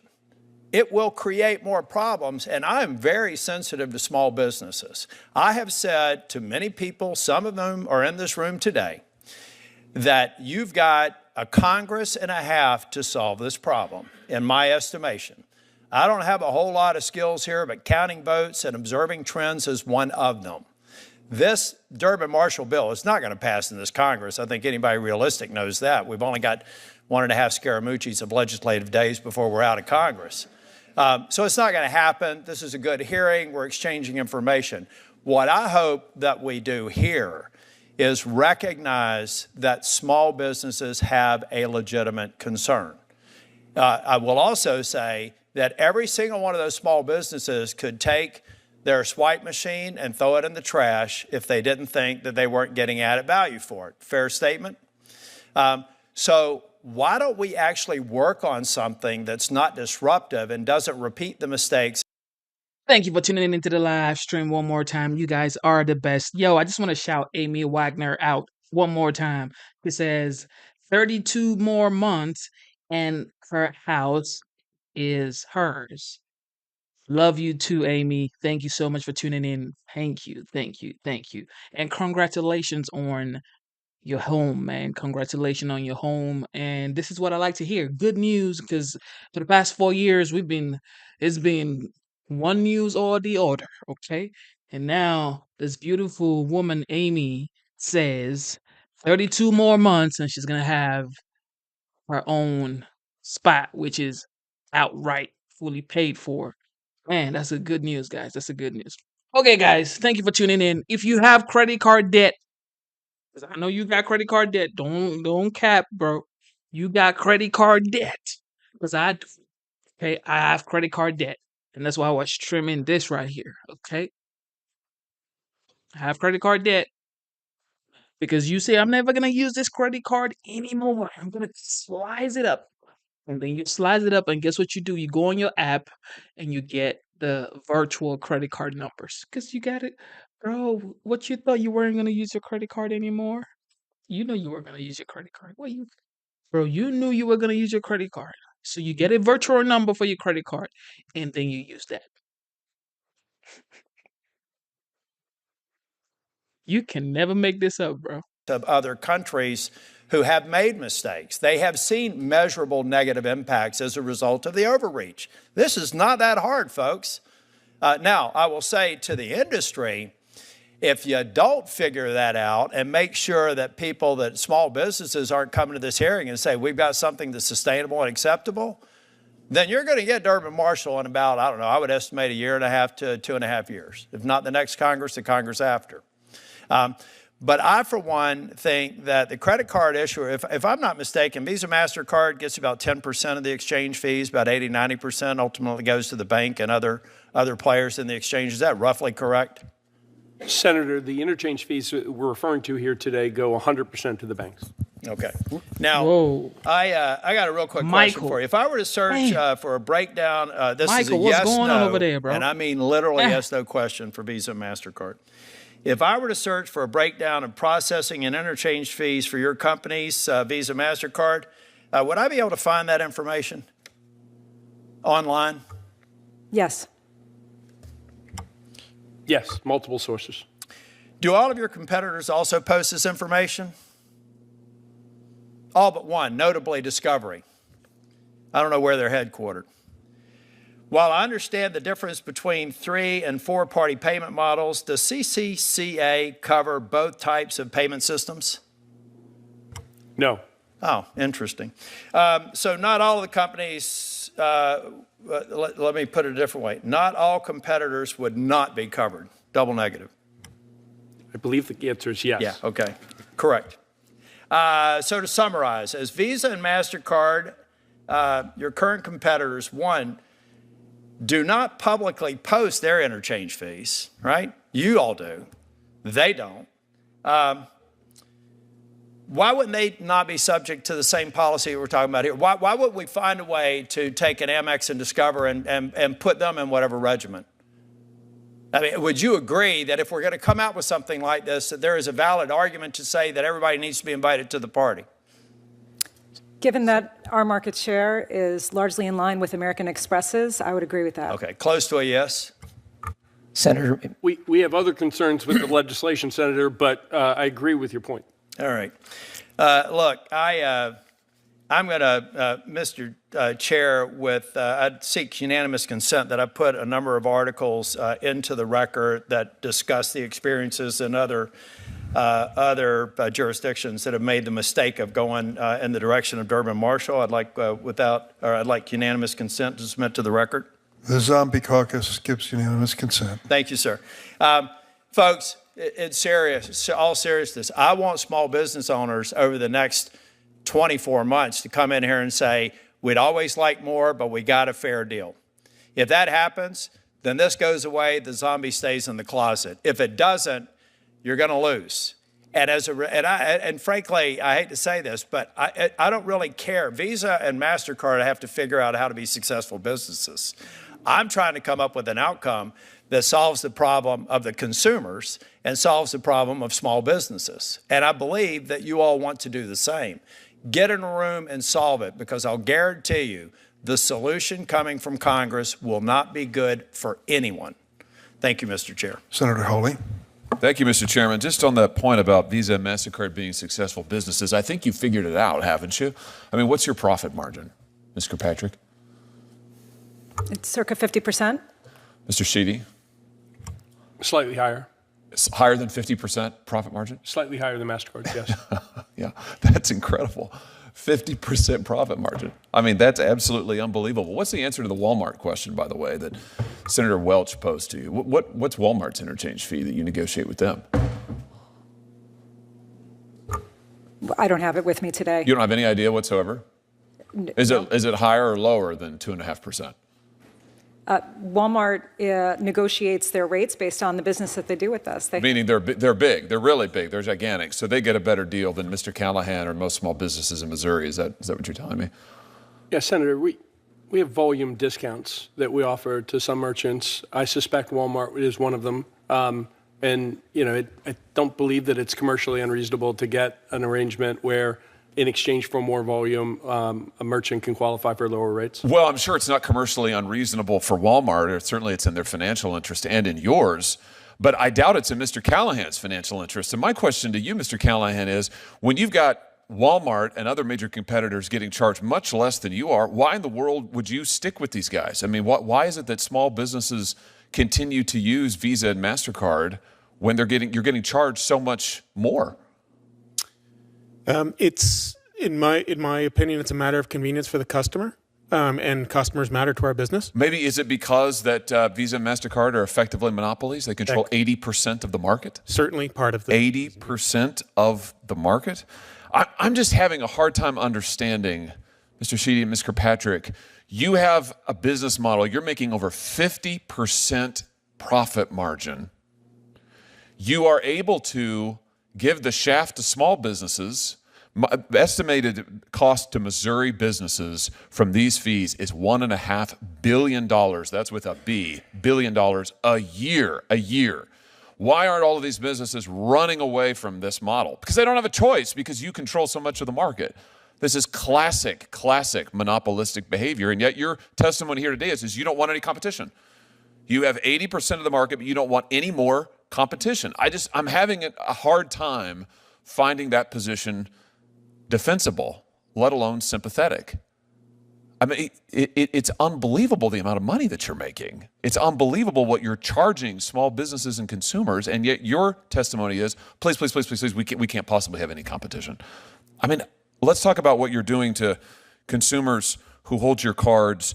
Last year, as I understand it, there were 726 million Visa and MasterCard credit cards issued in the United States. That's about 2 for every 1 person in the United States of America. Do either of you know how much debt is owed on your networks, Ms. Kirkpatrick?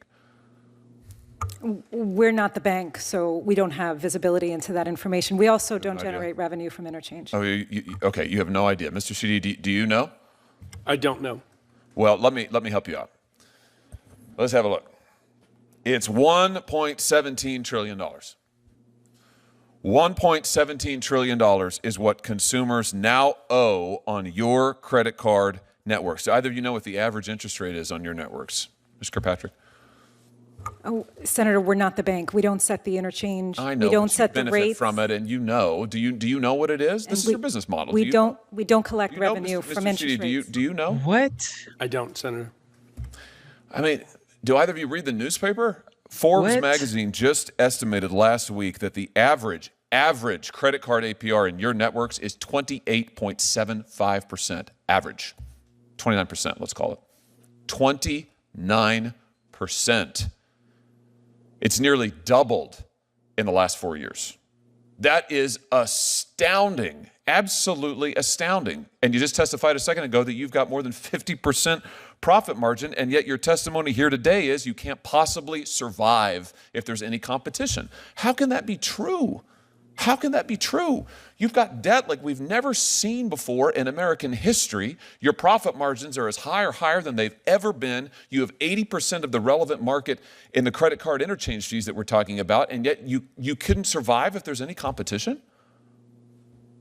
What am I missing? That's not a rhetorical question. How is it that you can't do any better? Senator, we like competition very much. As my colleague from MasterCard mentioned, we don't loan money to consumers. That's the job of the banks. I will say, as it relates to small business, we care very much. And the pandemic was difficult on small business more than anyone. In 2022, we lowered rates for 90% of small businesses in the United States.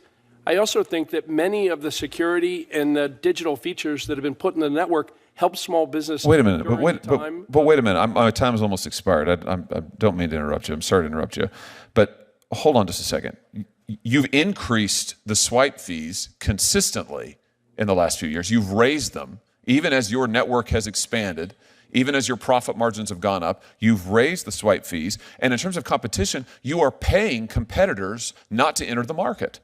The DOJ lawsuit says that you threaten retailers with staggering financial penalties. That's a quote, staggering financial penalties if they use a competitor, and you're paying Apple and Square and others not to compete in your market. You've got 80% market share, and you are paying off would-be competitors not to come into the market while you charge people like Mr. Callahan, who knows how much more than big entities like Walmart. I mean, this is just classic collusive monopoly behavior. And your testimony is you can't accept any more competition. I agree with one thing that my colleagues down the dais have said, which is that this is not a sustainable situation. It is not sustainable. This has to change. $1.17 trillion in debt, this has to change. And I'll just end with this, Mr. Chairman. I thought one of the best proposals that the President-elect Trump, made during his last campaign, his most recent campaign, was to cap the interest rates of credit cards. So we could do that. We could do this and that. I think it's a great idea. I don't know why 30% interest rate should be charged on debt like this. I don't understand it. And I don't understand why you won't accept the smallest modicum of competition when it comes to these retailer fees. And I'm just here to tell you, this will not stand. Thank you, Mr. Chairman. Thank you very much, Senator Hawley. One thing is for sure, that was one of the reasons why I voted for the 7th Donald J. Trump, because he said he was going to cap interest rate. I think it said 10%. Man, you need to cap this interest rate, man. Because first of all, things are very hard out here, guys. Things are very hard, man. People are doing 2 or 3 jobs just to get by, just to, pay bills and all of that stuff. People like single moms doing what they got to do, parents doing what they got to do for their kids. Man, cap this interest rate to 10%, first of all, first. Then we're going to say it. We're going to talk about the rest later, okay? Shout out to Donald Trump, man. Shout out to the 45th, now the 47th president elect. I see a lot of people working super hard, super hard, bro. And these people make $23 million a year, bro. What? $23 million. Look, I'm not, I want to be a millionaire too. I want to make a lot of money. Because I don't want people hating on me when I'm making $25 million too in future. So, I know they work hard for their money, they study, they do what they had to do. But $23 million, though. Come on, man. Come on, man. Yo, yo, 10% cap, cap credit card interest rate at 10%. Matter of fact, 5%, man. You're still making a lot of money at 5% interest rate. Welch, Hawley, Durbin, Vance, what the hell's going on here? This is not only an odd couple, this is an odd grouping. The most conservative and the most liberal members happen to agree that we have to do something about this situation for Mr. Callahan, Mr. Cantor's clients, and so many others. Let me tell you where this started. It started in this very room in 2006. I wandered into a hearing of this committee that I knew nothing about on something on interchange fees. I didn't know what we were talking about. And there were merchants and retailers sitting at that table who had stacks of paper in front of them and said, this is my contract with Visa that describes what my interchange fee is, that dictates a major part of my expenses as a business. And I can't get the entire thing. They only give me part of it. And I can't understand what they send me. And I'm stuck with it. I take it or leave it. Visa or MasterCard say, you go along for the ride or you're going to get dumped. And we can't afford to walk away from it, as Mr. Callahan can't afford to walk away from it. And I asked the chairman at the meeting, I said, are we going to do something about this? I was incredulous. He said, we're going to do something about it. The answer is he didn't. And I started pursuing it with Mr. Swanson over here. And our idea at the outset was, let's at least get a study. Let's have somebody study this to see who's telling the truth and whether there's an answer to this situation. Well, the industry, Visa and MasterCard, went wild in anger at the thought of a study. Said no, we weren't going to have any study. And so I did something radical. On the banking reform bill, I introduced an amendment which regulated debit cards. It was an unusual regulation involving the Federal Reserve and God knows what. But it was a regulation on what the debit card fee would be. And to my great surprise and their amazement, surprise, and chagrin, it passed. It passed with 60, how many votes? 64 votes, 64. Dan tells me, on the floor of the Senate and went through the House without controversy. And that's the so-called Durbin Amendment 2010. And since then, we've had a chance to look and see what's happened in debit cards and what's happening with credit cards, and Mr. Callahan described that situation today. I don't agree with Senator Tillis that there's any zombies involved in this. I think these are real caring individuals. And I will tell you this, to Visa and MasterCard, you awakened a sleeping giant. The retailers and merchants across America have had it. They are fighting for survival in an inflation economy, and it ain't getting a break from you at all. No breaks at all. Take it or leave it. Still the same terms. So I agree with Senator Hawley. There reaches a point where the obvious question is, who's going to do something to help retailers and businesses across this country? I put a proposal on the table. Maybe Mr. Senator Tillis doesn't like it, but it talks about something called competition, for God's sake. Competition over this swipe fee. That's all we're asking for. Give the merchants another venue to process these fees that are coming at their way through Visa and MasterCard. I hope we do get inspired to do something about this. We've got a bipartisan force behind it. I thank the senators for being here today. I learned a lot too. And with that, the Senate Judiciary Committee stands adjourned. Thank you for tuning into the live show. You know what time it is. Look, man, you guys need to chill out. Michael, man, look, this is the thing. I never hate on anybody who have, worked hard all their lives. They've studied, they majored in, in one industry, because this great men are not dwelling up and down. They're not trying to be great at 20 things. They just narrow down on one or two things. Most of the time, one thing, and they become great. Just like Trump, he became great at being a developer and mastering negotiation and just making business deals, and of course, you know, just making good opportunities out of his decisions that he's made, and also from the connect he got from his dad. But the fact is, a lot of people, like, if you're trying to be great, you just need to narrow down on one thing. However, it's like, bro, $23 million a year for working for what, Visa and MasterCard? Bro, what is your job title? What is your job title, bro? I need to know your job title. What?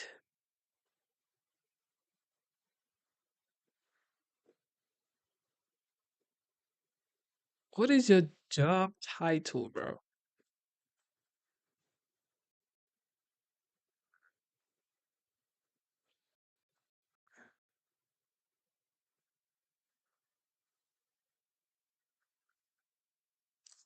Okay, what's going on here?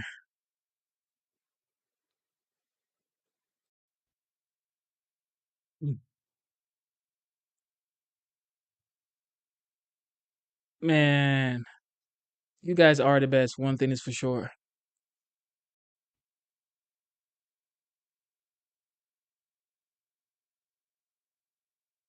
You guys are the best.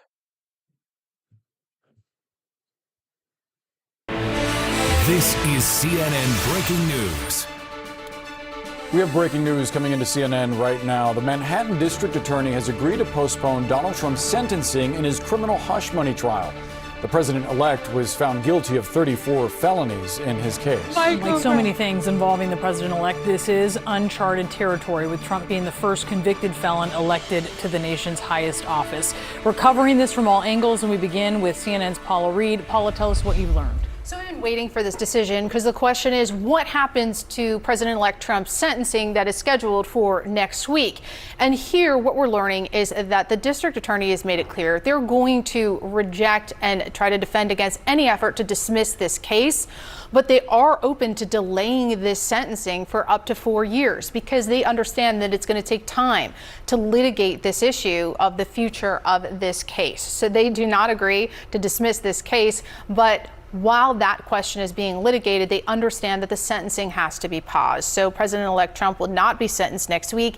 And the next step is the two parties will litigate this issue. And again, they understand that the sentencing, if it goes forward, may not happen for another 4 years. Paula, please stand by. Let's go to CNN's Kara Scannell now. Kara, this wasn't exactly a surprise given Donald Trump's election, the unprecedented nature of this, and of course, that Supreme Court decision from over the summer. Yeah, it raises all sorts of complicated legal issues, having the president-elect facing a conviction in state court and then a potential sentencing by the judge. And add on top of that the Supreme Court's decision on immunity. So those are all the factors that the prosecutors say they have taken into consideration. I mean, they say in here that they deeply respect the office of the president, that they're mindful of the demands and obligations, but they say they also deeply respect a jury's verdict. And it was 12 New Yorkers who delivered that guilty verdict for Donald Trump in May, finding him guilty on 34 counts of falsifying business records. So prosecutors saying that they are still going to fight to maintain this conviction. So Donald Trump's team, they're saying they're okay with postponing the sentencing so Trump's team can file their motion to dismiss, and they said they are going to oppose that. They are still asking the judge to move fairly quickly here, saying that they want to file their response to this motion on December. These people are never going to let the OG, the Don, the 45th, now the 47th president-elect Trump relax, bro.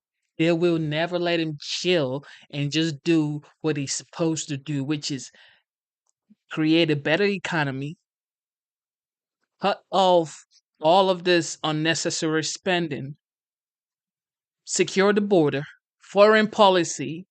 Like they just never let him work, bro. They're just gonna keep throwing these things that the American people said, we don't care, bro. We elected this man based on a mandate, which is do your job and forget about all the story. But yet, they don't want him to forget this. November 9th, because they are expecting this case to be appealed no matter what the decision is, that Trump's team, if they lose, will continue to fight it through appellate courts. And so that is another reason why the district attorney's office says that they don't oppose postponing the sentencing, because they think that would inevitably happen anyway based on how this litigation is expected to play out. So for now, Trump's sentencing is expected to be adjourned. We are still waiting for the judge to actually sign off on that. He is the one that's ultimately in control of that. It's possible Trump's team will file a response to this letter indicating if they agree with this timeline or if they're. So Stuart MC says the Don, Lord. Bro, I ain't gonna cap. This man is the Don. Who have you read about in history who has been through all of these things that Donald Trump has been through and has come up on top? And being the president-elect twice. Some people have been saying like it's 3 times. But man, bro, this man is the Don, bro. Asking for how much time they should have to file this expected motion to dismiss. So we may hear from them, or we may hear from the judge setting a briefing schedule in this case. But it is still the judge's call on whether to adjourn this sentencing. But with the district attorney agreeing now for the 3rd time that they're okay with postponing it, it is likely that the judge will agree with that as well. Guys? And Carrie Cordero, you know, a lot can happen. A lot can change in 4 years. A lot can, and this makes a lot of sense. I mean, at this point, there really is no rush from the court's perspective to get to a sentencing, given the fact that the president is going to be stepping into office, given the fact that he absolutely was going to appeal this case just on the merits of it itself, in terms of the legal questions and the legal theory that the prosecutors brought this case on, and then added to that the additional challenges that he would bring based on the Supreme Court's immunity decision. So even without the immunity decision, I think he would have appealed anyway, just on the interpretations of New York law, and then added to that the Supreme Court decision that he has immunity now that he is reelected and will step back into office in January. Ellie, no surprise here that the district attorney, Ellie Honig is with us, I should point out. We got the letter from the DA here. No surprise that they're not eager to let this go. And they point out in their letter that there's no law that currently establishes that a president's immunity comes that it requires the dismissal of a post-trial criminal proceeding. In other words, there's nothing in the Supreme Court's ruling that gives a president immunity for being found guilty of something before he was president, let alone for acts that may not be deemed official. Suffice to say, this is complicated. Yeah, Boris, this is brand new territory. This is the crazy law school hypothetical come to life. We've never had a situation anything like this. But to your question, I see 2 major takeaways from this filing we just got from the DA. First of all, the DA is okay with adjourning this sentencing indefinitely, which means it will not happen before he takes office if the judge agrees. Kara makes a very important point. This is just the DA's position. Ultimately, it's up to the judge. But the second thing that really jumps out at me is the DA in this letter says what you just said, Boris, about immunity, that it doesn't necessarily cover post-trial proceedings. And so the DA floats the possibility in their letter. They say we want to look into various options, including possibly having his sentencing happen in 2029 when he's done his 2nd term as president. To me, that is a preposterous suggestion, just as a practical matter. You can't put off sentence 4+ years. I think Donald Trump would have a very strong argument when this day comes, when he's 82 years old and finishing up his 2nd term, that's just too long to wait. But again, this is all unknown. This is all brand new. But I found that really interesting to see that the DA is actually floating the possibility of pushing sentencing till January 21st, I guess, of 2029. Yeah, I was going to ask you what the practical effect was of pushing something 4 years to when someone's an octogenarian, but it's like you're psychic, Ellie. Kristen Holmes, I want to bring you into this. This is obviously going to be something that is certainly welcome to Trump's ears. I'm sure they would like to completely put all of this to bed. That's not on the table here. But delaying this 4 years is certainly something he must be pleased with.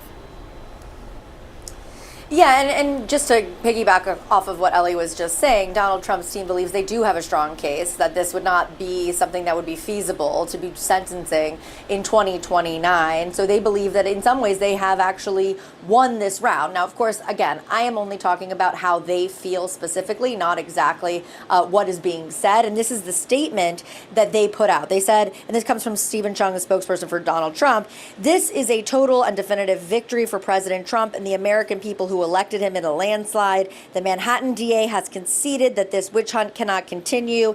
The lawless case is now stayed, and President Trump's legal team is moving to get it dismissed once and for all. Now, there are some things in there that are not true, but one thing that is true is that they are going to move to dismiss this case. And again, this is all part of what they saw as an overall tactic, not just with this case, but a number of cases. They wanted to delay everything past the election, and that included that sentencing. Remember, the original sentencing was supposed to be before the election. They wanted everything to be delayed because they thought that if he could win, which of course we now know he did, that it would be a lot easier to get rid of, to dismiss these various cases, whether it be through running the Department of Justice or through now these concerns and questions about sentencing a president-elect and after inauguration, the president of the United States. So they believe they have a strong case now to actually dismiss this, and they will be moving forward with that. Of course, as we've been reporting, this is all going to be in the hands of the judge. This is just the first action. However, Donald Trump's team feels very good right now. Now, Paula, you were getting reaction from a source literally 30 seconds before we went on air. What are you hearing? Yeah, to dovetail what Kristen said, I mean, this is viewed internally as an enormous victory. Remember, this case was defended, though Trump was convicted. This case was defended by Todd Blanche, Trump's nominee to be the Deputy Attorney General of the United States. They have successfully delayed this sentencing, and now they will litigate this issue of the constitutional protections that a president-elect is entitled to. And this parallels a similar conversation that we're seeing related to Trump's federal cases. Jack Smith is in conversations with top Justice Department officials. He believes that it's pretty clear that based on internal Justice Department guidance, you cannot continue cases against a president-elect. And they're working out the mechanics of winding those down, likely dissolving those cases before Trump gets into office. The difference between the federal cases, though, and the state cases, the federal cases, Trump, once he gets in the White House, he could have his attorney general dismiss them. That is not the case at the state level. So now his lawyers really need to succeed on this constitutional issue if they don't want to face this sentencing potentially in about 4.5 years. Carrie, I wonder, when voters reelected Donald Trump, did they essentially give him a stay on everything? This was the one case where he had been convicted, and there are a bunch of others that are in various states of being either rolled back or they're just so far delayed they could be picked up again in 4 years. But like I said, a lot can change in 4 years. Did they essentially erase potentially the fact that he will ever face the music on anything? Well, whether that motivated them or not, I'll leave to the political commentators. But with respect to the practical impact is that a president-elect and a president is in a unique position when it comes to prosecution. And specifically with respect to these federal cases, the long-standing Justice Department Office of Legal Counsel assessment is that you cannot have an ongoing prosecution of a sitting president. And so whether or not that is what voters intended, that is the practical result. We did speak about that this morning. All right. Thank you for tuning into the live show one more time. Shout out to everybody for tuning in. Thank you. Thank you. Thank you. You guys are the best. Shout out to JB, speaking your facts in the chat. It is what it is, but you need to go do your own research, my brother. That's all I'm going to tell y'all. That's all I'm going to tell you. Tell me something, JB. Would you rather an individual, a commander-in-chief, focus on an issue that comes once in a while, or focus on an issue that is every day, every single day issue? Because you got to eat every day. You got to buy gas like 2 days a week, at least 2-3 times a week. You got to pay your bills every 30 days, but you mostly got to eat every single day, bro. So I would, like in my family, I got 2 girls that I am responsible for. I have to make sure my daughter eats breakfast, lunch, dinner. I'm not worried about something that has to happen that you can actually prevent. Okay, you can actually prevent that. So it's like, man, I ain't look, bro. I respect everybody's opinions. Think what you want to think. This is my opinion. It is what it is. Okay, it is what it is. Thank you for tuning into the live show one more time. Thank you for subscribing. Thank you to the super chatters, super thanks, super stickers. Amy Wagner, God bless you. Somebody else gave me super chat. I don't even know their name anymore, but man, you guys are the best. Let me see if I can find the person. Okay, it was Zala Blue, and Amy Wagner. Zala Blue and Amy Wagner. God bless you too, man. God bless you too. You guys are the best. Thank you to Michael. Thank you to every moderators in the chat. Thank you. Thank you. Thank you. Thank you. Thank you. Thank you. Thank you. Instead of looking for perfection, seek for consistency. Instead of looking for perfection, seek for consistency. Never give up on yourself. Never give up on your dreams. Never give up on God. Believe in yourself. Believe in your dreams. And believe in God. God bless you guys so much, man. Man, shout out to Stuart MC. God bless you, Stuart MC. God bless you, Stuart MC. You are amazing, my brother. You are absolutely amazing. Thank you. Thank you. Thank you.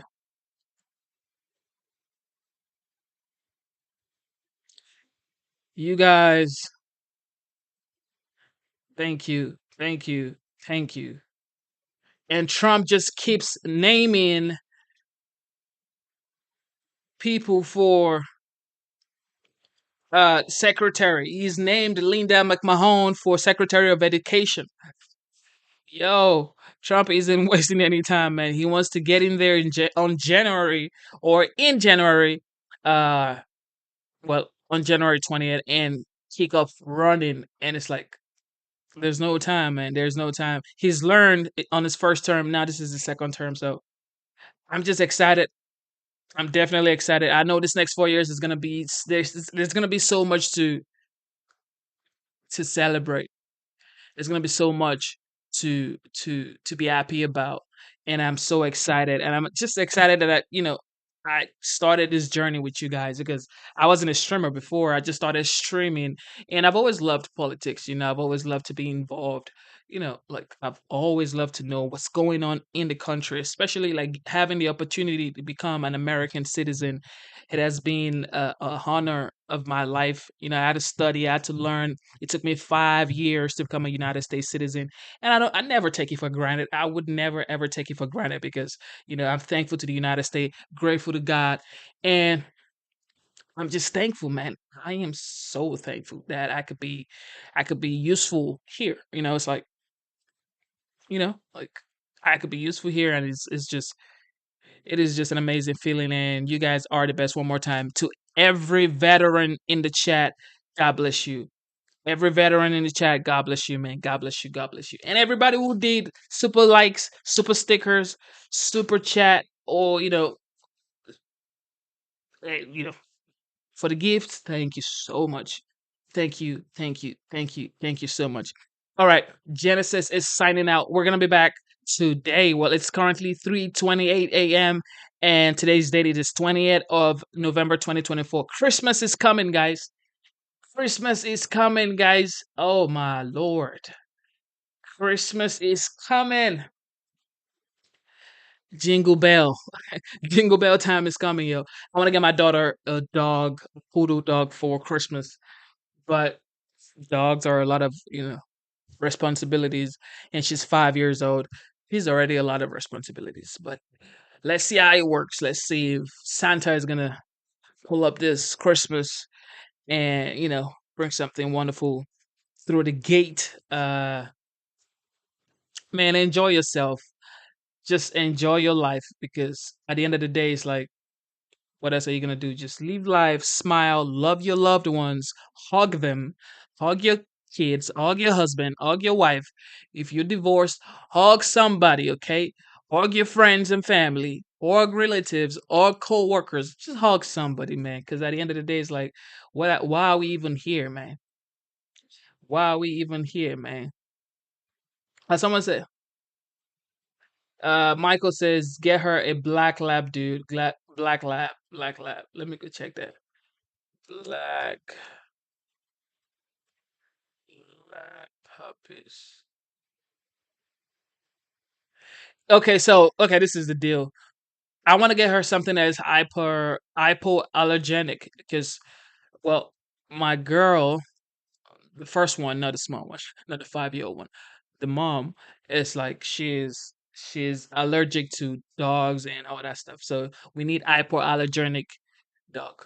So I know poodles are hypoallergenic. So you know what I mean. Man, shout out to Stuart MC one more time, man. Shout out to Stuart MC one more time, brother. Man, Stuart, God bless you, Stuart. Man, he says to getting your daughter a puppy. Stuart, God bless you, brother. God bless you, my brother. God bless you. So, you see what I mean? Like, just being kind. Like, you guys are just kind to me. Like, just so kind to me. Like, just so kind to me. God bless you, Stuart. God bless you. Amy, God bless you. Zayla Blue, God bless you. God bless you guys. I wish you guys a wonderful day, man. It's currently 3:31 a.m. Eastern Time, Atlanta, Georgia. Uh, thank you guys so much, man. Thank you guys so much. What time do you want us to be here tomorrow? Okay, see, I gotta go to the hospital tomorrow because family members in the hospital, so I gotta be there for them from like 10 a.m. to about 3-4 p.m. and then I'll be back here. It's just a lot to do in this world, man. It's like so much to do. You want to do, you want to live your life, and the people that you love have issues too that you have to attend to. It's like, dear Lord, Jesus, take the wheel, okay? Take the wheel.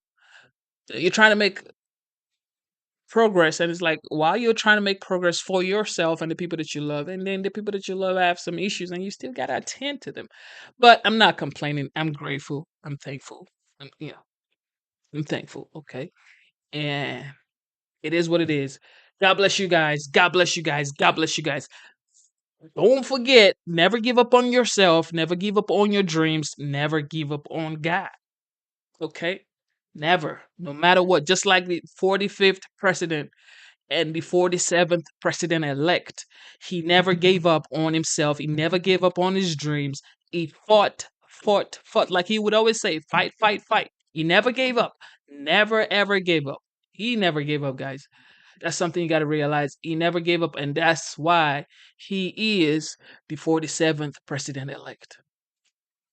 He didn't give up. So I'm never going to give up, like, never, because I look at Trump as an inspiration. And people are going to say, well, what is so inspirational about Trump? What? That's not inspirational to you? Man, I don't know what's going to be inspirational to you if Trump isn't inspirational to you guys, man. He is absolutely inspirational. So, uh,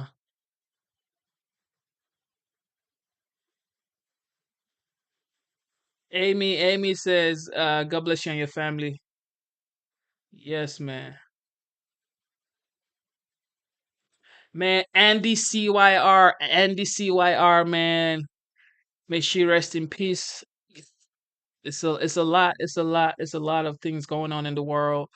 That's why it's like, why are we even here when it's like so many things going on? And it's like we gotta be, um, but like I said, I'm gonna stay positive. I'm gonna stay, happy, joyful, and I'm just gonna keep smiling, man. I'm gonna keep smiling because at the end of the day, it's like God got me, God got you, God got us, and we're never ever gonna give up. Okay, we're never gonna give up. It's like, you know, we're never gonna give up. And back then, I used to do different things. I'm 29 years old now. I'm gonna be 30 next year. I used to like.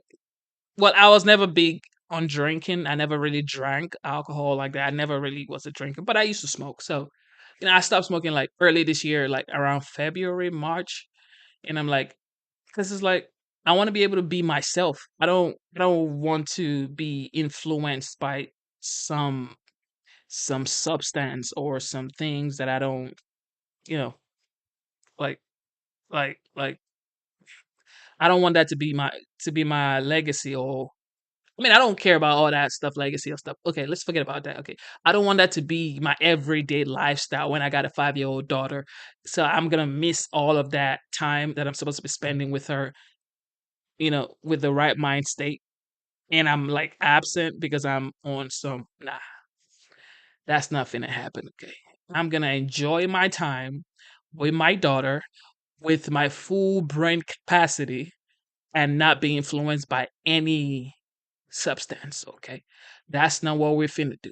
Okay, I know a lot of people go through stress, and you have to do what you got to do to take your mind off of your stress. But I'm gonna enjoy this stress and drink some water.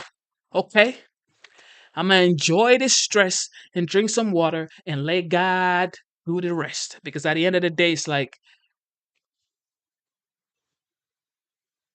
what's the worst that's gonna happen, man? I'm only gonna get stressed out, but I'm gonna enjoy my time because at the end of the day, I am blessed. A lot of people don't have kids and they're looking for kids. I have a daughter of my own, and it's like, and I'm gonna just throw that out. Nah, I'm never gonna throw that out, man. I'm gonna focus on my family. I'm gonna focus on doing good things. I'm gonna focus on, like building myself and believing in myself. And I implore you to do the same, man. Believe in yourself, build yourself, and let's just keep doing great things together, man. And I believe in this 4 years coming up, man. This 4 years coming up right now. This 4 years. I know for a fact great news is coming up. Great news, man. I don't know how, I don't know when, I don't know what, but I do know for a fact great news is coming, and I'm so much in tune. I just believe God got something special planned for us, man. I know for a fact God got something special planned for you and we're never gonna miss it. Just doing things we're not supposed to be doing. We're not going to miss this time, this season, this blessing period, because period of blessings comes, and then if you don't catch it, you miss it. So we're not going to miss it being absent up here. We do not want to be absent up here. We want to be present, fully aware of ourselves, what we're doing, our demeanor, and then catch the blessings. Okay, it is what it is. God bless you guys one more time, man. I don't want to leave, but I gotta leave because I gotta be a father in the morning. Because it's just me and my daughter home right now. I gotta be a daddy in the morning because in the morning I gotta make breakfast. She likes French toast sticks or oatmeal, but she's been moving away from the oatmeal recently. She's been wanting French toast sticks. So yes, that's what we're gonna make in the morning, and drink a little water. And yes, God bless you guys, man. God bless you. God bless you. God bless you. Thank you so much, man. I love you guys. You don't know how much I love you guys, man, because without you guys, there would be no live stream. Without you guys, there would be no live show, bro. Like, you guys are the best. That's all I can say. Thank you for tuning in one more time. God bless you. God bless you. God bless you. Your boy Genesis is signing out.